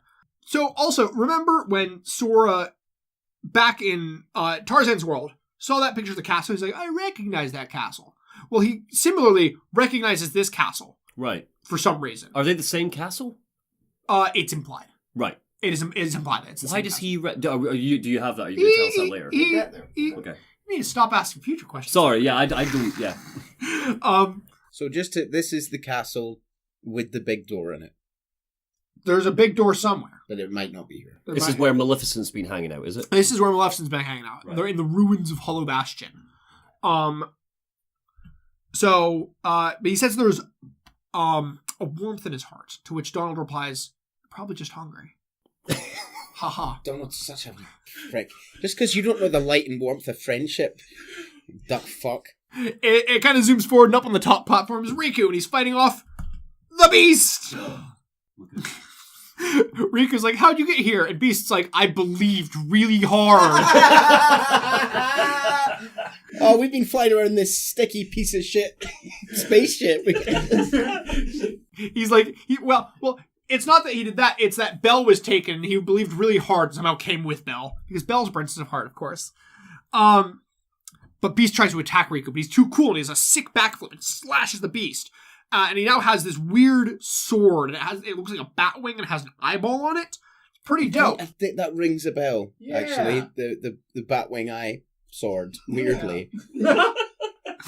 But Sora shows up, and he ain't having none of that biz nasty. Riku's like, we've always been rival. We can't be anymore, because there can't be two Keyblade Masters. And Sora's like, what do you mean, two Keyblade Masters? What? And then Riku's like, let the Keyblade choose her lover. And he's like, rah, and he sticks out his hand, and the Keyblade vaporizes out of Sora's and into Riku's, just like it did in Traverse Town earlier. Wait, so his bat eye wing sword, that's not a Keyblade? No. Cool. No, it is not. It's just a sword. Cool. It's just a sword. But so Riku has the Keyblade, which proves to him that only he has the power to save Kairi, because only the Keyblade Master can open the secret door. Cool.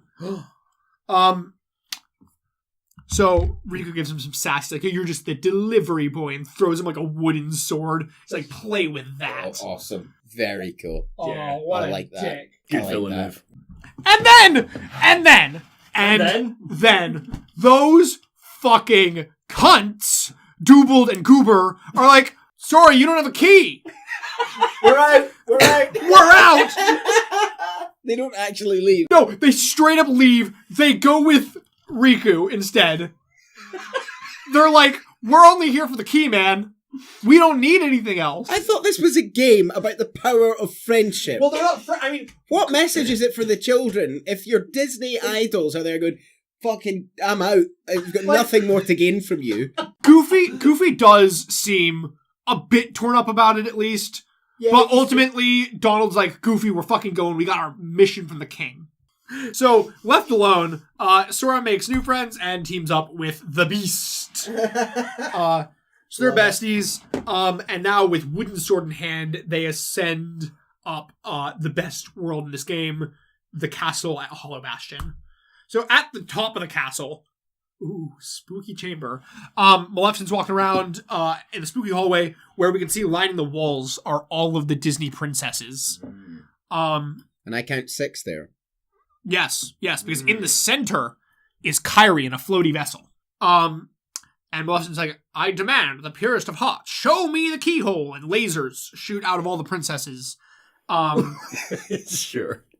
And they converge and they shoot a light into this portal in the heart that's at the top of the staircase. And that's kind of all we see there. Lower down the castle, Sora and the Beast catch up to Riku and the Traitor Boys. Riku's all, the darkness will destroy you, while putting on just the most darkness, evil, hot topic, edgy outfit in existence. And Sora's like, the darkness may destroy my body, but it will never touch my heart because my heart's gonna live on in my friends. What friends? I'm being serious. Like, what ones are left? I'm not being facetious The here. Beast. Well, he's been making friends in all these Disney worlds, so his heart's in like Phil and Hercules and It would have been Tarzan. cool if they were all here, like if they'd showed Oh, up. I know. I also think it's quite important to note that Sora has literally lost all of his original friends.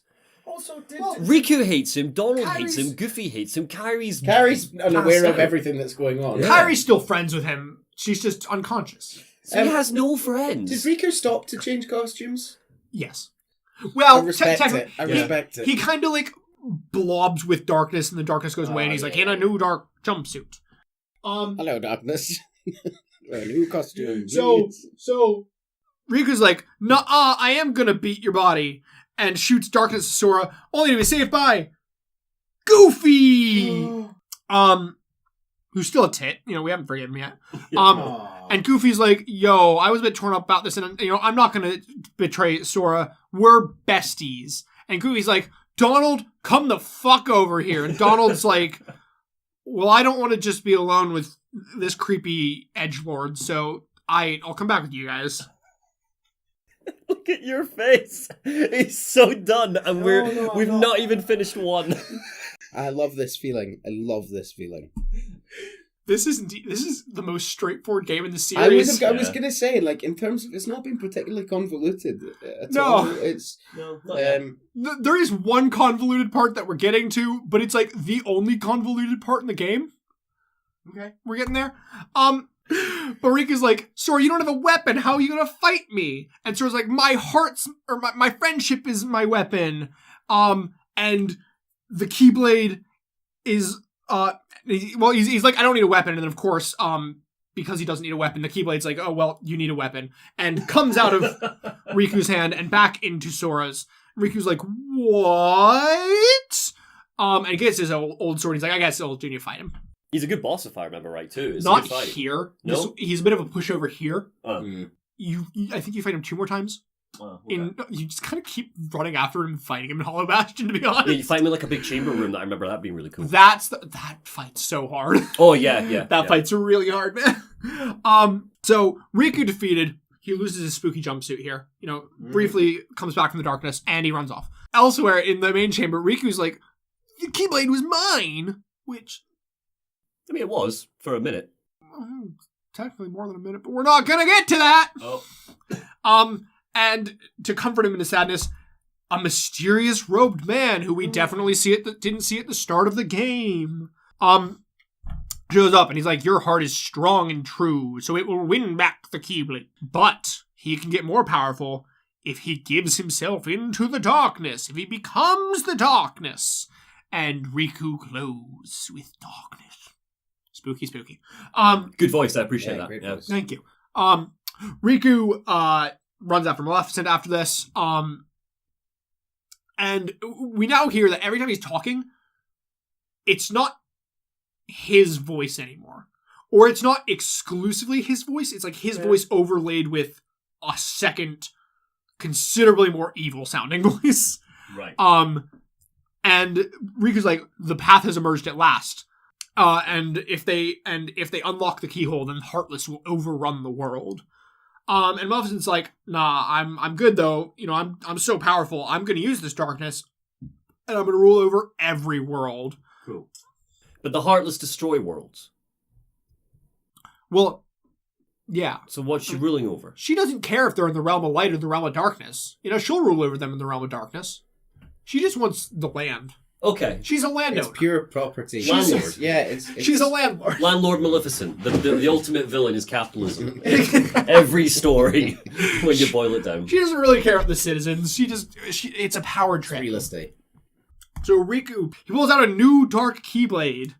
And it's super edgy. And he tries to unlock the keyhole, but it doesn't work. And Maleficent's like, well, it's because Kairi, you made your Keyblade out of the hearts, but without Kairi's heart, which remember, it's still lost. They haven't gotten it back. The Keyblade doesn't have all of its power.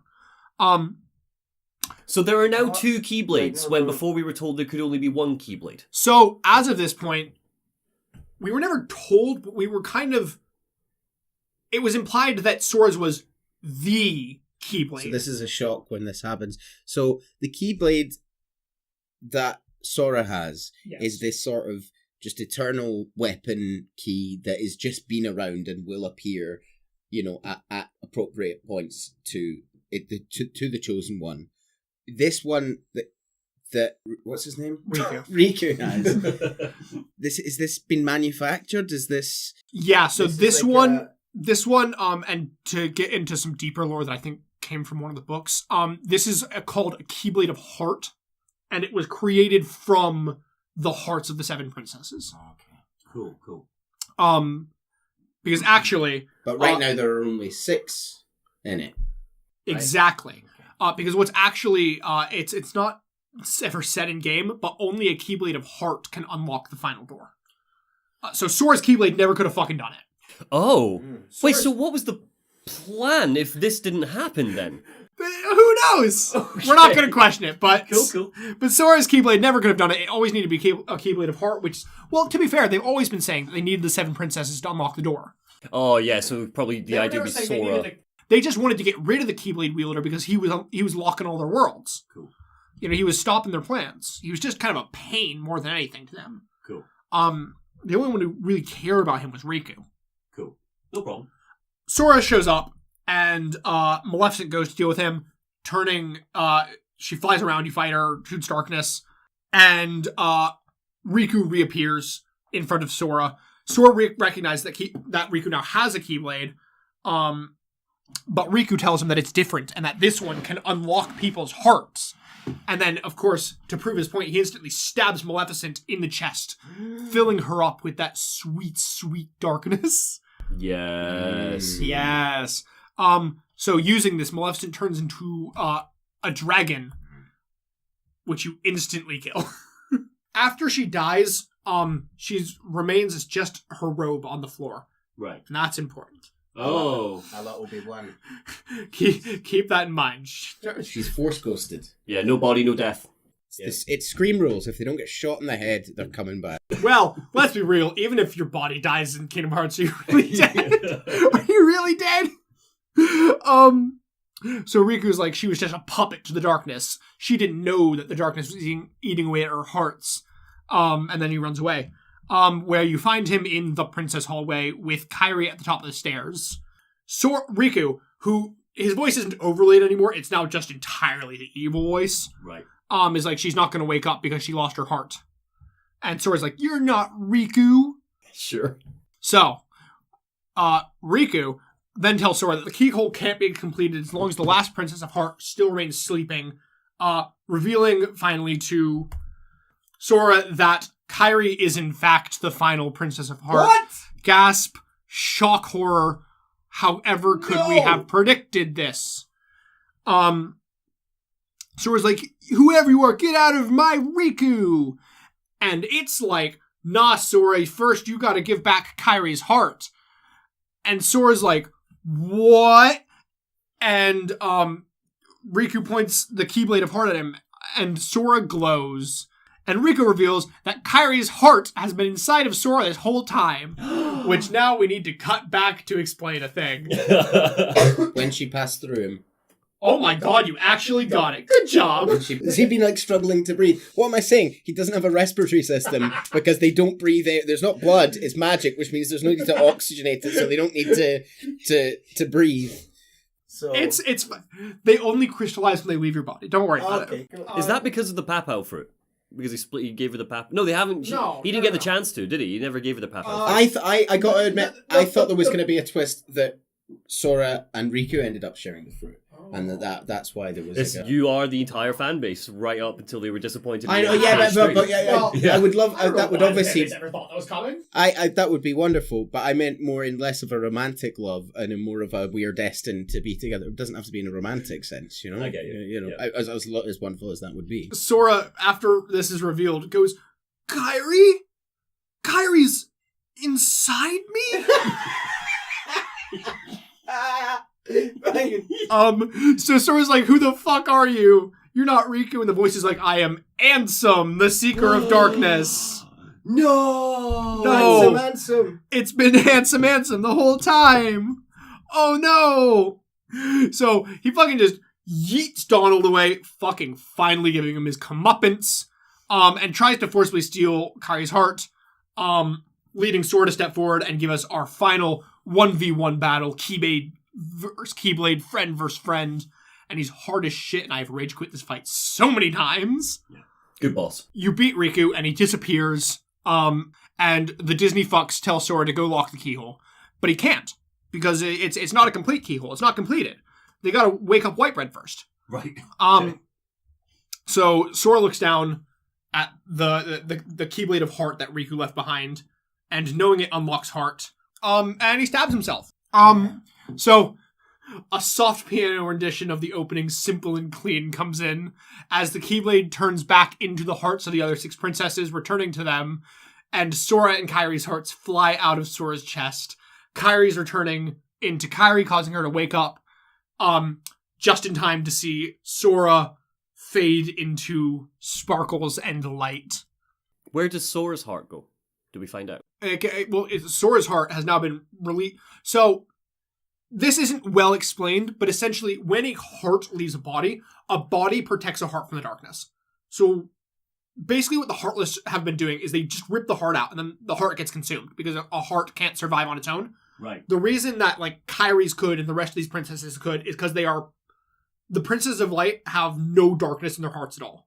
Right. They are hearts of nothing but pure light, whereas most people have a mix of light and darkness. I feel like Jasmine has a little bit of darkness in her heart. She almost feeds a man to a tiger at one point. Don't question it. She's all light. She's a Disney princess. Disney does nothing wrong. And Alice sort of that bit about her cheating on her taxes. But Sora, in his last moment, falls into Kyrie's arms right as he fades into sparkle, and Sora falls to darkness. Also, meanwhile, behind him, the keyhole of darkness kind of glows, which definitely isn't a bad thing. But then, a sexy tan boy with silver hair and the Heartless emblem, which I never mentioned this, but all of the Heartless have this emblem somewhere on them. And that's important. Is this old Riku? No. The hair looks this is similar. the true form of Ansem, Seeker of Darkness. So he is now fully taken over. He's more than just a voice. He is the whole ass, Ansem. So where's Riku's body? Is this separate? He's almost like... Riku's body sparkles This away. is Riku's body, so it's kind of implied, and this... Right. this Riku, not Sora. Riku. Oh. This comes from later games, but it's kind of implied that the heart dictates the form of a body. Right. So if there's two hearts in there and one takes over, it will change the form of a body to match the image that heart dictates. And we'll leave it at that. I've made a conscientious choice not to ask questions like this anymore. Do you have another question? The answer is always worse than what my immediate assumption is, so I'm just going to take my assumption, which was, he's taken over Riku's body because he's possessed him and he's strong now. Essentially, yes. Cool. We can leave it at that. We can leave it at that. So he's all, the keyhole is complete. We don't need Kyra anymore. And he goes to kill them all. But an apparition of Riku appears, telling them to run as a bunch of Heartless appear. Cool. Telling who to run? Kyrie and Dubal and Goober. Right. Cool. He's Beast, like, is Beast still there? Beast ran off with, looking for Belle a while ago.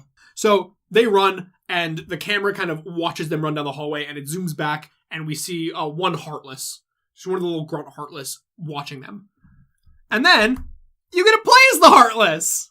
Oh! You get to play as this little skittery boy. Very cool. And he's running about. That's quite sweet, really. I know. Cute, yeah.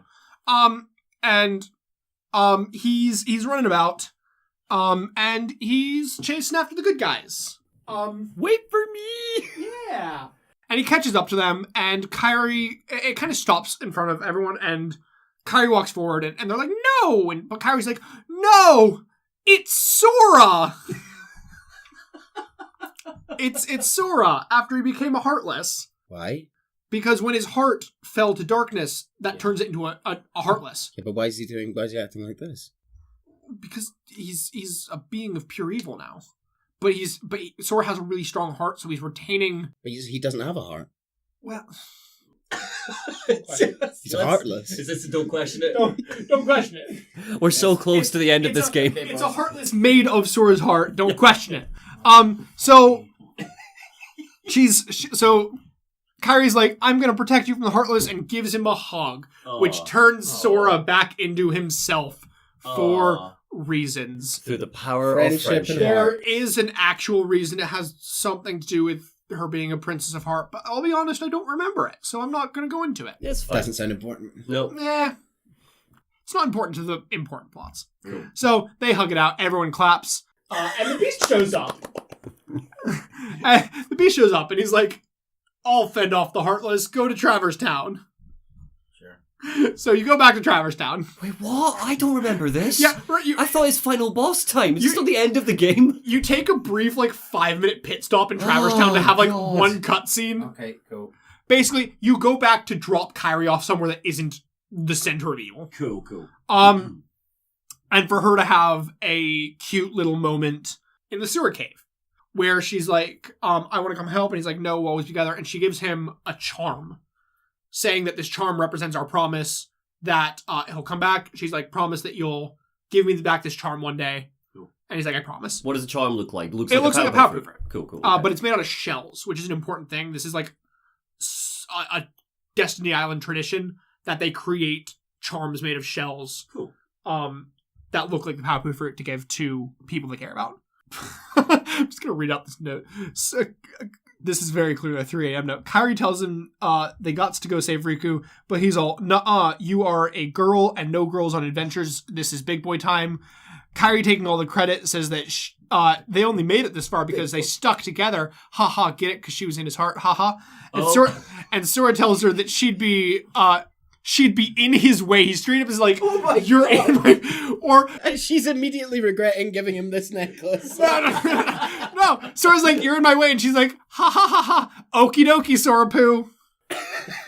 Wait, is that what she says? That sounds like a Kairi thing that she would say. It's something along those lines. Dokie. Which actually, this is when she gives him the charm. Right. Is after... I'm a big boy. Big boy, bigger shoes.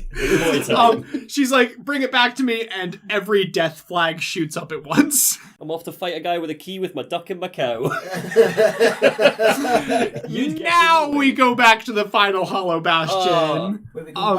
Wait, what? Okay. So now... I thought we were going to Destiny Island. But I don't remember this now. No. That's later. Oh, God, is this not the end? Stop. It's okay, the next game is shorter. It is. And then we get into the way longer game. Okay. Give it to me. So, first we get a cutscene, with Riku, and he's wandering through a winding path through an endless blackness. And he's wondering if this is the afterlife, if he's dead. He's calling out for Sora and Kairi, saying how he made a mistake and he can't go until he sees them one more time. And then a voice calls out to Riku, and it tells him that it has the other Keyblade, which is not his Keyblade. It's a third Keyblade, actually. Right. Oh. What does the voice sound like? Would we recognize it? It's just a voice, man. Okay. I forget if you actually hear the voice here. here. Is it one of these silent It might text? be. I don't remember. In any case, I'm not going to tell you. The one belonging... So it tells him that it has the other Keyblade, the one belonging to this world, and that it's going to be there soon. The voice has been trying to get through to Riku, but the darkness in his heart has been keeping it away. Cool. And it tells Riku that his heart ultimately won the battle against darkness, but it was too late for his body. So that's why he was able to come back as like a light force ghost. Yeah. Because his heart survived, but his body was already lost to Ansem. And it tells him that the door to darkness will open soon, but they can't enter it. It needs to be closed from both sides to stop the denizens of darkness from invading the world of light. Oh, no. And to do this, they need 2 keys and 2 hearts. Gasp. They go back, and Sora meets with all the princesses who have stuck behind, using their light to hold back the darkness from the portal. Kind of like putting like a light shield in front of it. They're like, it's coming out, it's pouring. And they tell you that Ansem's gone, that when the keyhole opened, the darkness ate Ansem, and as it ate him, he was smiling. Ooh, spooky. And then Sora actually leaves Hollow Bastion. Cool. Where's he going? Where's he off to? What's his plan? What's he thinking? He seems pretty aimless. I don't think he's got a plan. Can I just, while we're on a little pause here? Yeah. Why does I really always sort of resent the character pulls through because they've just got a stronger heart thing. I fucking hate that. It's the same. You are going to hate so much more of this series. It's like it's like the it's like I hate that we keep coming back to Harry Potter. Even played it twice. Always resent it. Like the thing. It's like for the first time in history, the killing curse didn't work because a mother sacrificed herself with love in her heart for a child, implying that had never happened in history before, and like she was the most caring, loving mother. I always resent these poor little bastard heartless running around. It's like, well, you shouldn't have cheated on your taxes. Yeah, you shouldn't have.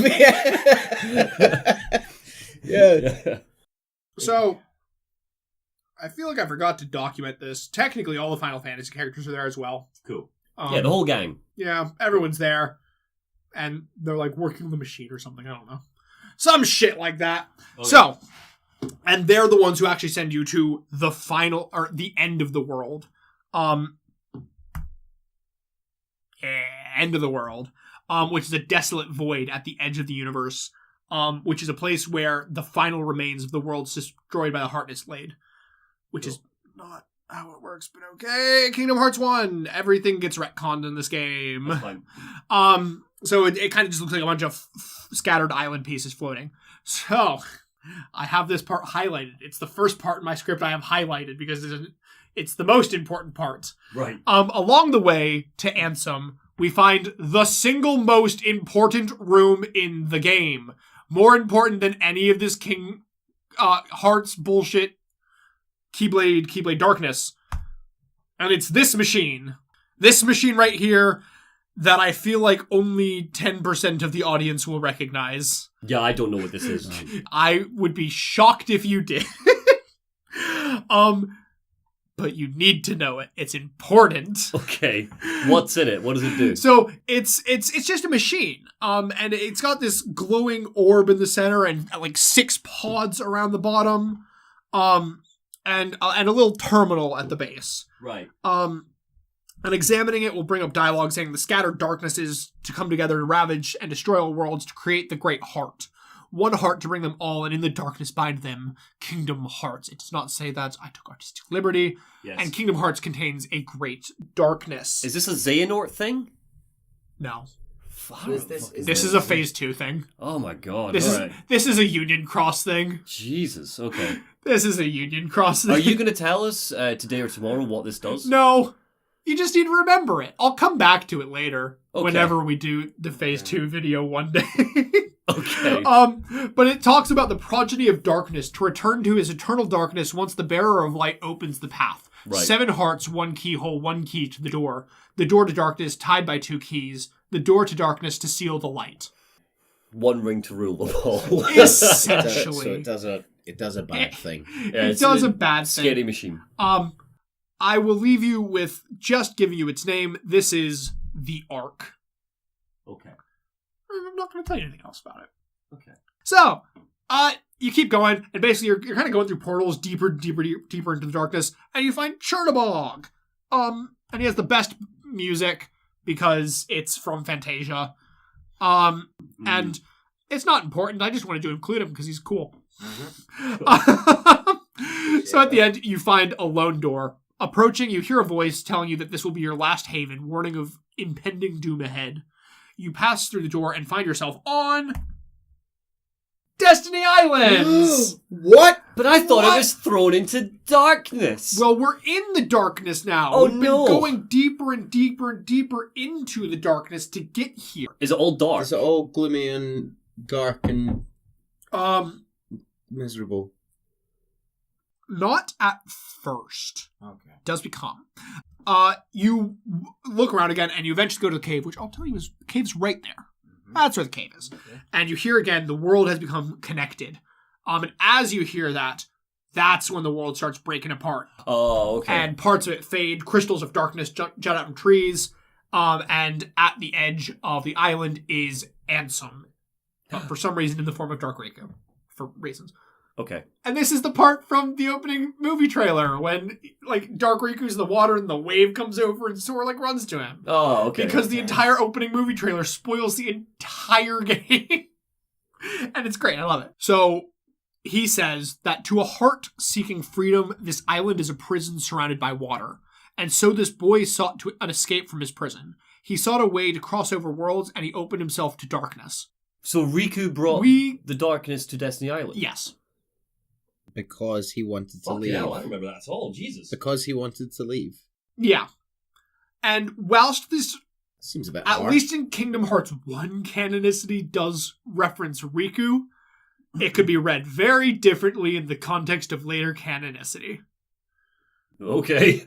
But for now, because Riku's that very the much cause of describes, actually considerably better describes a different character. Right. Okay, we're just doing this in release No, order. Yeah, we're doing this in release order, which is even if we went in timeline order, this would be like the 5th game we discussed.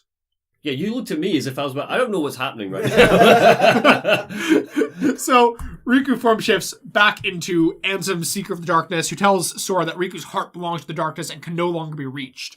All hearts and all worlds came from the darkness, and to the darkness they will return, and to Ansem, darkness is the true essence of the hearts. Right. But Sora believes that there's an undeniable darkness in all hearts, but there's also light. In every heart? Yeah. Yeah, in every heart. Every one. In every single one. Okay. So you defeat Ansem, and he pulls you into an abyss where he reveals to you a glowing door, the heart of all worlds, Kingdom Hearts. So this is Kingdom Hearts? This door? Yes. Well, technically, it is the door to Kingdom Hearts. Okay. Serious question for you. Yes. What is Kingdom Hearts? Kingdom Hearts is... Right now. Not whatever you've got in your mobile video game book. Okay. Right now, what do we understand Kingdom Hearts in the to be? canonicity of Kingdom Hearts 1, Kingdom Hearts is the heart of all worlds. It's the progenitor of hearts, essentially. Right. Okay. It's the source of all light from wit or darkness. So the fucking from which everything Big else comes. Bang of... Yeah, essentially. Right. And in the canonicity of Kingdom Hearts 1, it is the realm between light and darkness. Which Right. is why there is a door to light and a door to darkness. And it's between those doors. Gotcha. Okay. So this door itself isn't Kingdom Hearts. This is the door to light, which through it is Kingdom Hearts. Okay. Yeah. So they opened... So this is the final door. They opened the final door, and he wants to shove the Heartless in there. Sure. So that it can eat Kingdom Hearts like it eat the hearts of other worlds. Oh, and then like basically every world will be plunged into darkness. Exactly. Okay. Exactly. So then Ansem turns into a boat. I remember this. This is what I remember. I thought after you fight Riku at Hollow Bastion, it's like Ansem appears, boss fight. I don't remember anything that happens between it. Look at Neil's face.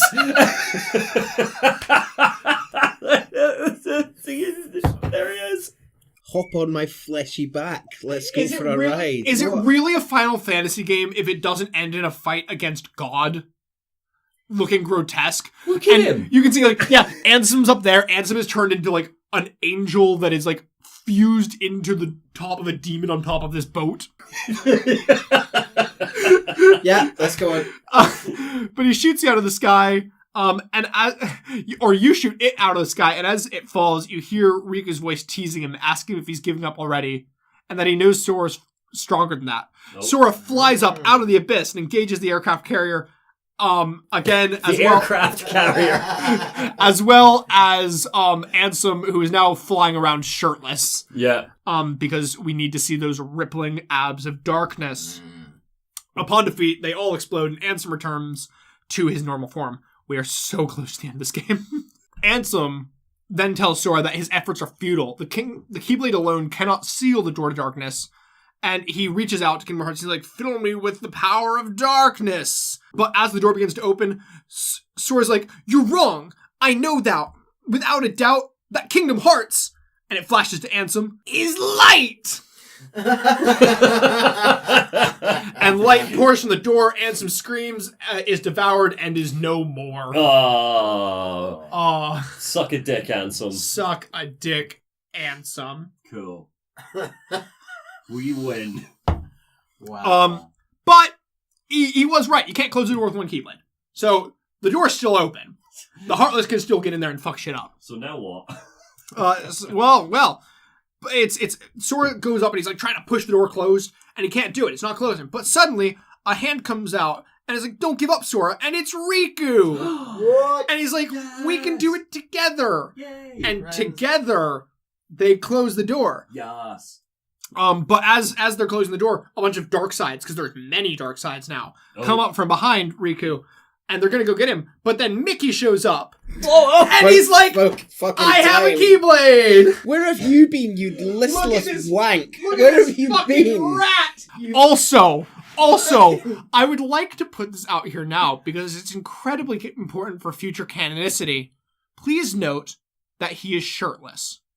Why is that important? It's not on camera. It's important. They make me put it on for Mickey's Playhouse.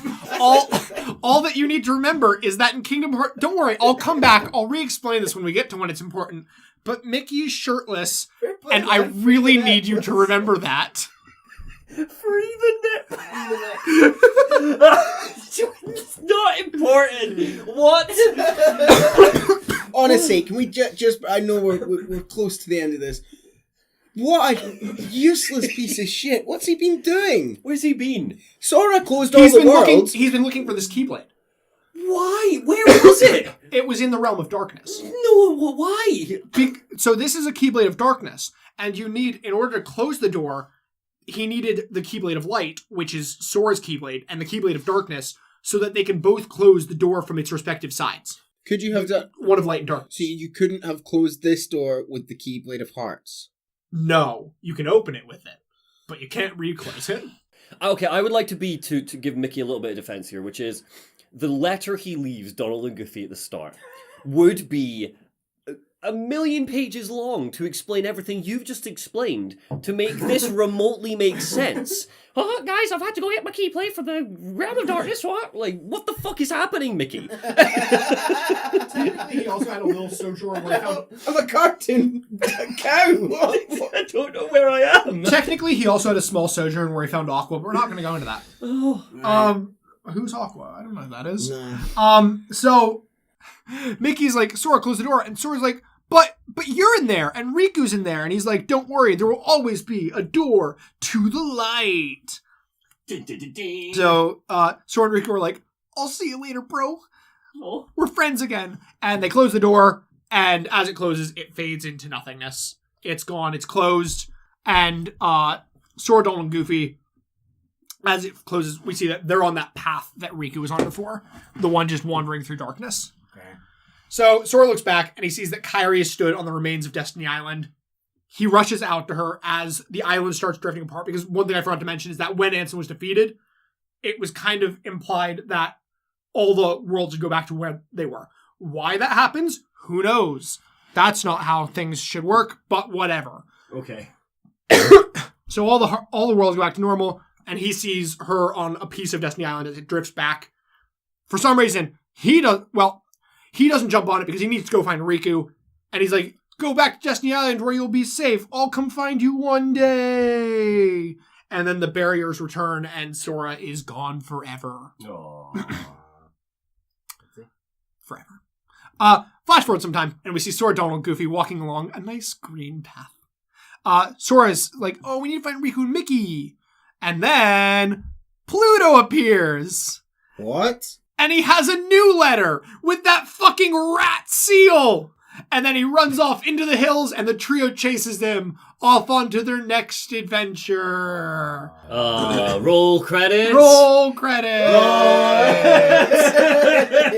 But not so fast. No, I don't want to. Because I need to tell you about this Ansem Reports that I kept talking about the whole time. Yeah. Just for context, Monty said we were allowed to start drinking after we finish the first game.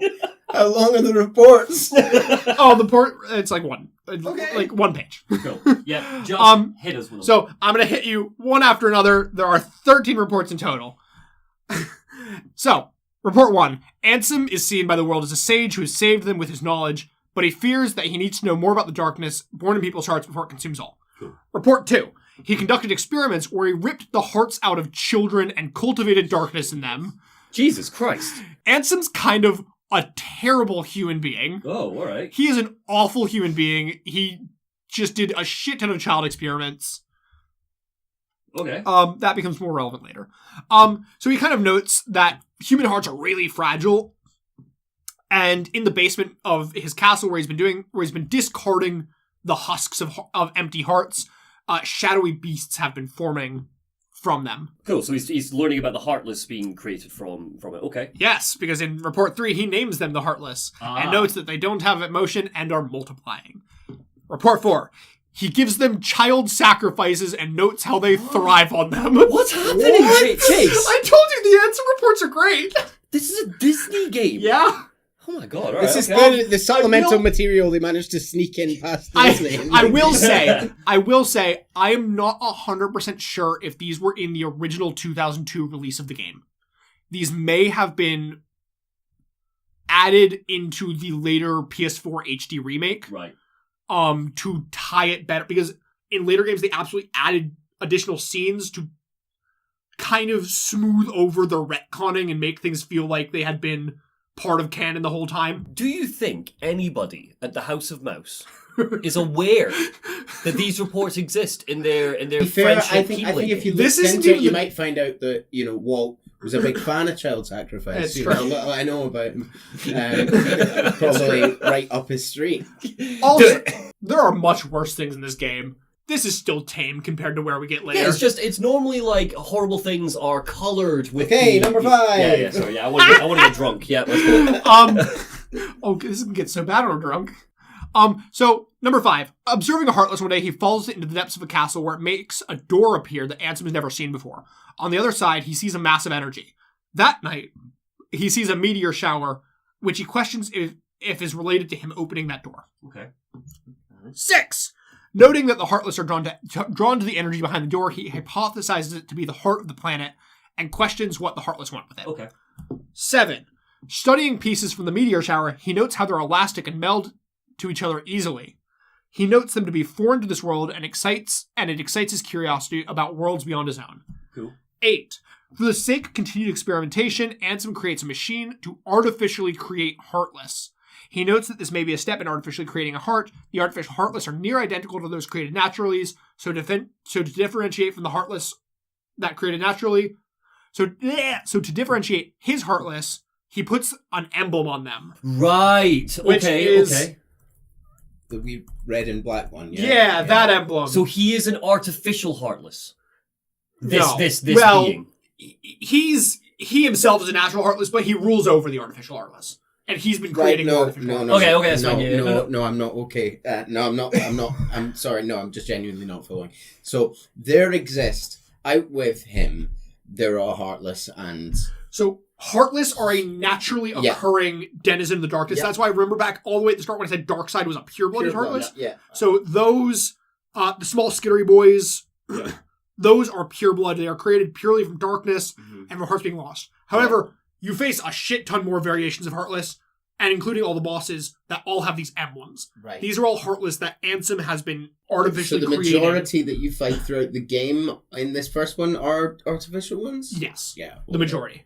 Right. Okay. Unless they're little scary boys. So was he on board then with letting all the natural Heartless through as well? It's not like there's a division in his mind. No.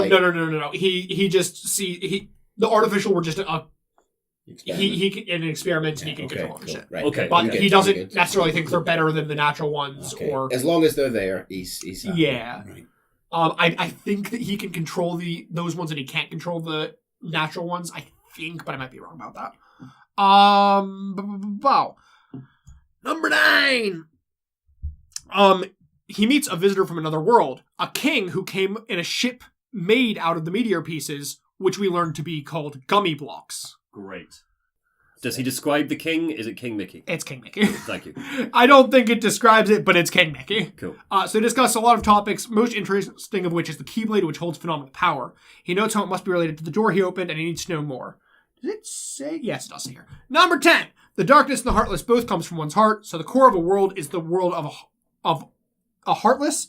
Ansem must know, so he will seek out the Keyblade wielder and princesses, but his body is frail, so he will throw it aside and cast himself into the darkness. Right. 11. Opening the door caused the walls to crumble. The pieces of said wall can travel between worlds. The Heartless were the catalyst of this collapse, and the Keyblade, however, can seal the doors, making the hearts unobtainable, so he has captured a princess to hopefully drop the Keyblade wielder. Cool. So, the gummy ship, or the gummy blocks, rather. Remember how I said originally that there were barriers between the world? Yeah. When you open the door to your keyhole, that barrier collapses, and the gummy blocks rain down, that comprised the barrier, rain down on your world. Cool. So because these come from space, that's why you can make spaceships out of them to travel between worlds. Meteor stuff is quite prevalent in quite a few of the OPs, if I remember correctly. So is that just a reference, in a sense, to Ansem seeing the Heartless for the first time, the meteors, the gummies? Is that just a reference to that? In Kingdom Hearts 1, it's a reference to that. In later, it might be a reference to light or hearts. Cool. Okay, that's fine. Yeah, if there's ever a meteor shower, I will explain it. Sure. 12! Wow! He notes that while his body's gone, his heart has not returned to the Heartless. Its memories remain, so it must be observed. He also notes that to get to the realm of darkness, one must pass through Kingdom Hearts, where the world's hearts connect. Cool. And finally, 13. Where does the body go when it separates from the heart? The physical form disappears from this world, but may exist in another. If so, it's possible to exist in two worlds at once as a shell of the former self. This shell, which does not exist, shall be known as a nobody. We are going to stop there. Thank God. Yes. Yeah, well done. That is very, very, very good start. We're going to stop there for now. We are going to go for a break, and when we come back, we are going to cover Chain of Memories. This is going to take place in the next video, which will be linked below. Thank you very much for watching.